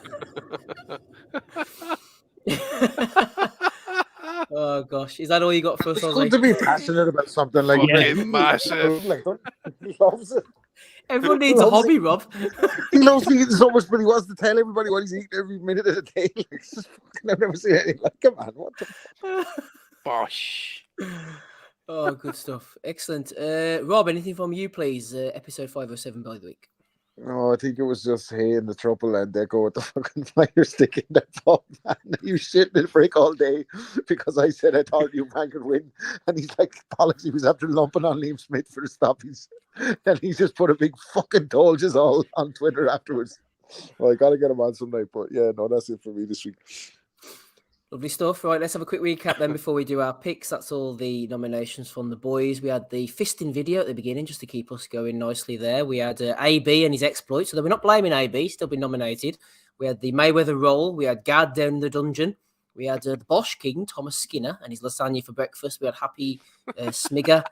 We had Michael McAwee nominating Ben. Ben thanking Science for getting caught. We had a great bunch of lads. We had the cocktail stick legs of Eubank. We had Ben with the putting the number out there to get a bit of work. And we had Game Changed, Maisie, Rose, Courtney, plus whatever the boys threw in there. Matty, what have you got for us this week? Who you going for? I actually have to go with Stress Fracture from Scott Quigg. He's under pressure. The game punched in the head obviously didn't do him any good there, Andy. Who are you going for? I forgot he existed actually until I seen that Ryan Garcia Oscar De La Hoya picture, by the way. Fucking all the bad fucking nightmares came back to me.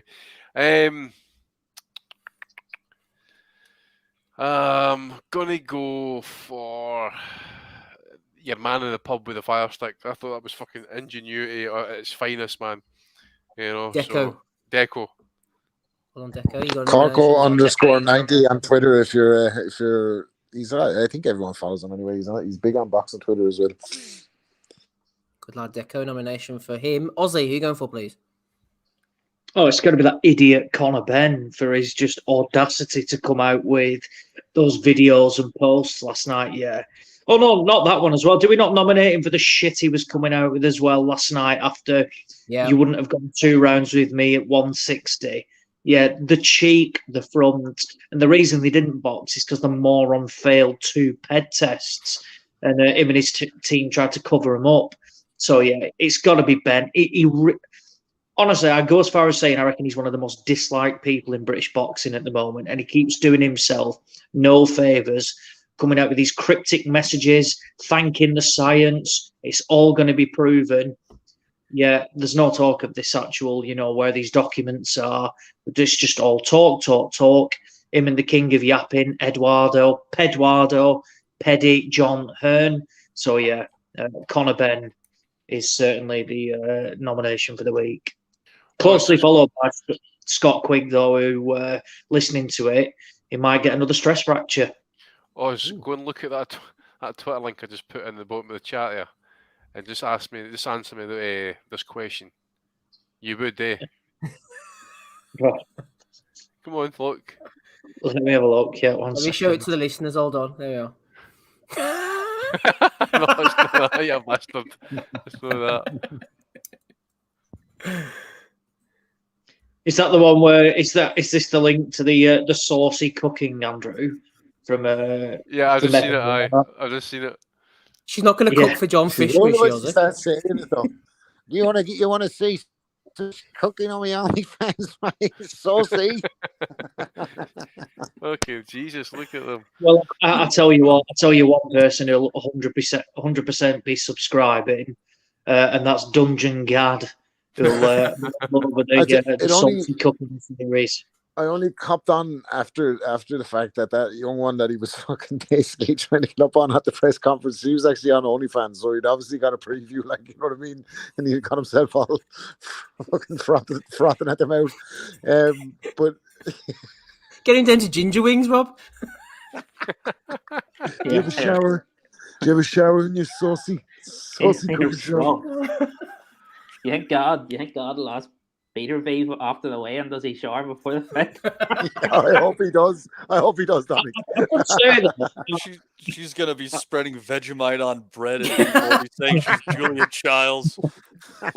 Lift your leg up to the barrier. She goes to put it in the toast and she's like, "That's not a knife. This is a knife." Oh, could you imagine if he said that? Big class, wouldn't it, Andy? Lift your leg, Arthur. I've got to say though, I am a fan of the Gad at the moment because he keeps going in on Ben and Hearn all the time about utilizing every form. So AJ, you see, I think he wrote on the Telegraph about AJ that the rumours of Franklin as his opponent show how far he's fallen. Oh, he slated him, didn't he? Yeah, I saw that. Yeah. So essentially, while Stephen, I mean, he's a complete. Ben was withholding information for the investigation. Yeah, he came out and said that was I think that was Riyadh, wasn't it? Look at that picture. Where is Bean these days? By the way, how's Bean getting on? What Bean?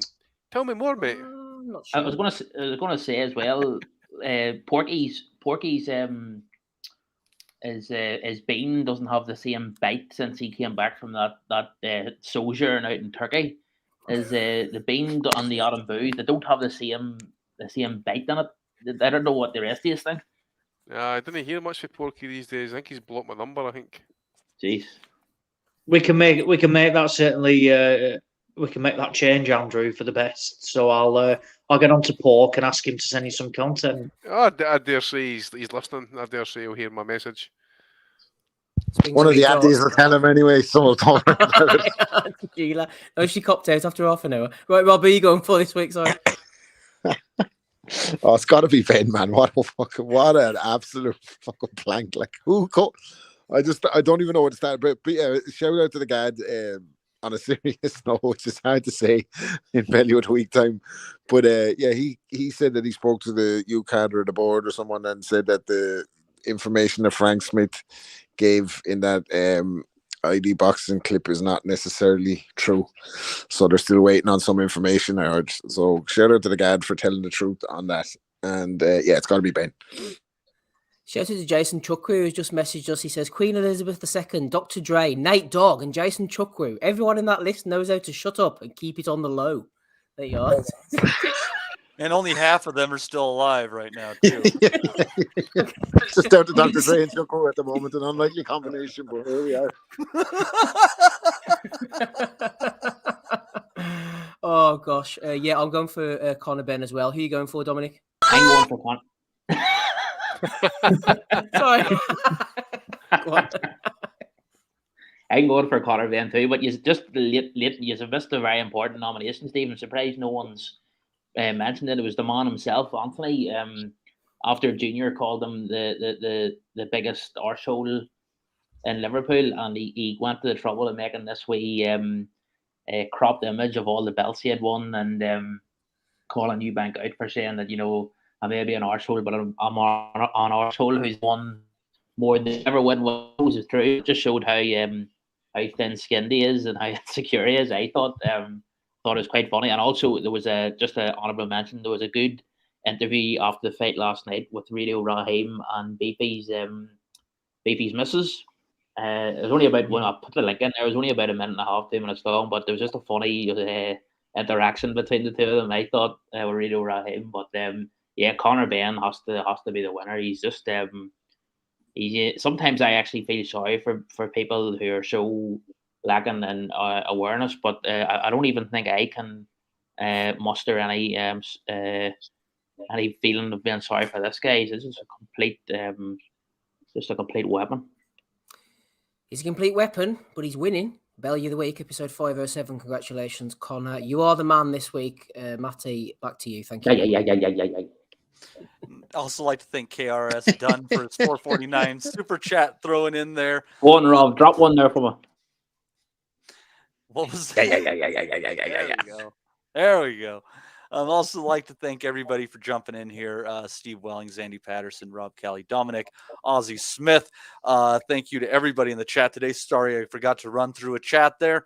But we're almost up to 3 hours. We must keep Mrs. Wellington happy. So we will bid you all farewell. And next week we'll be back here to go over Better Bia versus Yard and preview a night of some interesting women's fights that'll be coming up in early February. One of them is Alicia Baumgardner. Don't be doing that. Rob's gonna fucking bitch smack you. And with that, we bid you a farewell. We'll never forget. Yeah, that's good at me. Go to and move! We want to be honest, yeah? Crying like a little bitch. I've never met a fucking swank that can fight me. I fell asleep. You're a fucking bum, you're a fucking asshole. Rumpo fucking Steltskin. But allegedly, Oscar Rivas has failed a test. 7 year ain't. I will fucking smash fucking you. I hope you fucking die. Be safe. I love boxing sounds. Simple.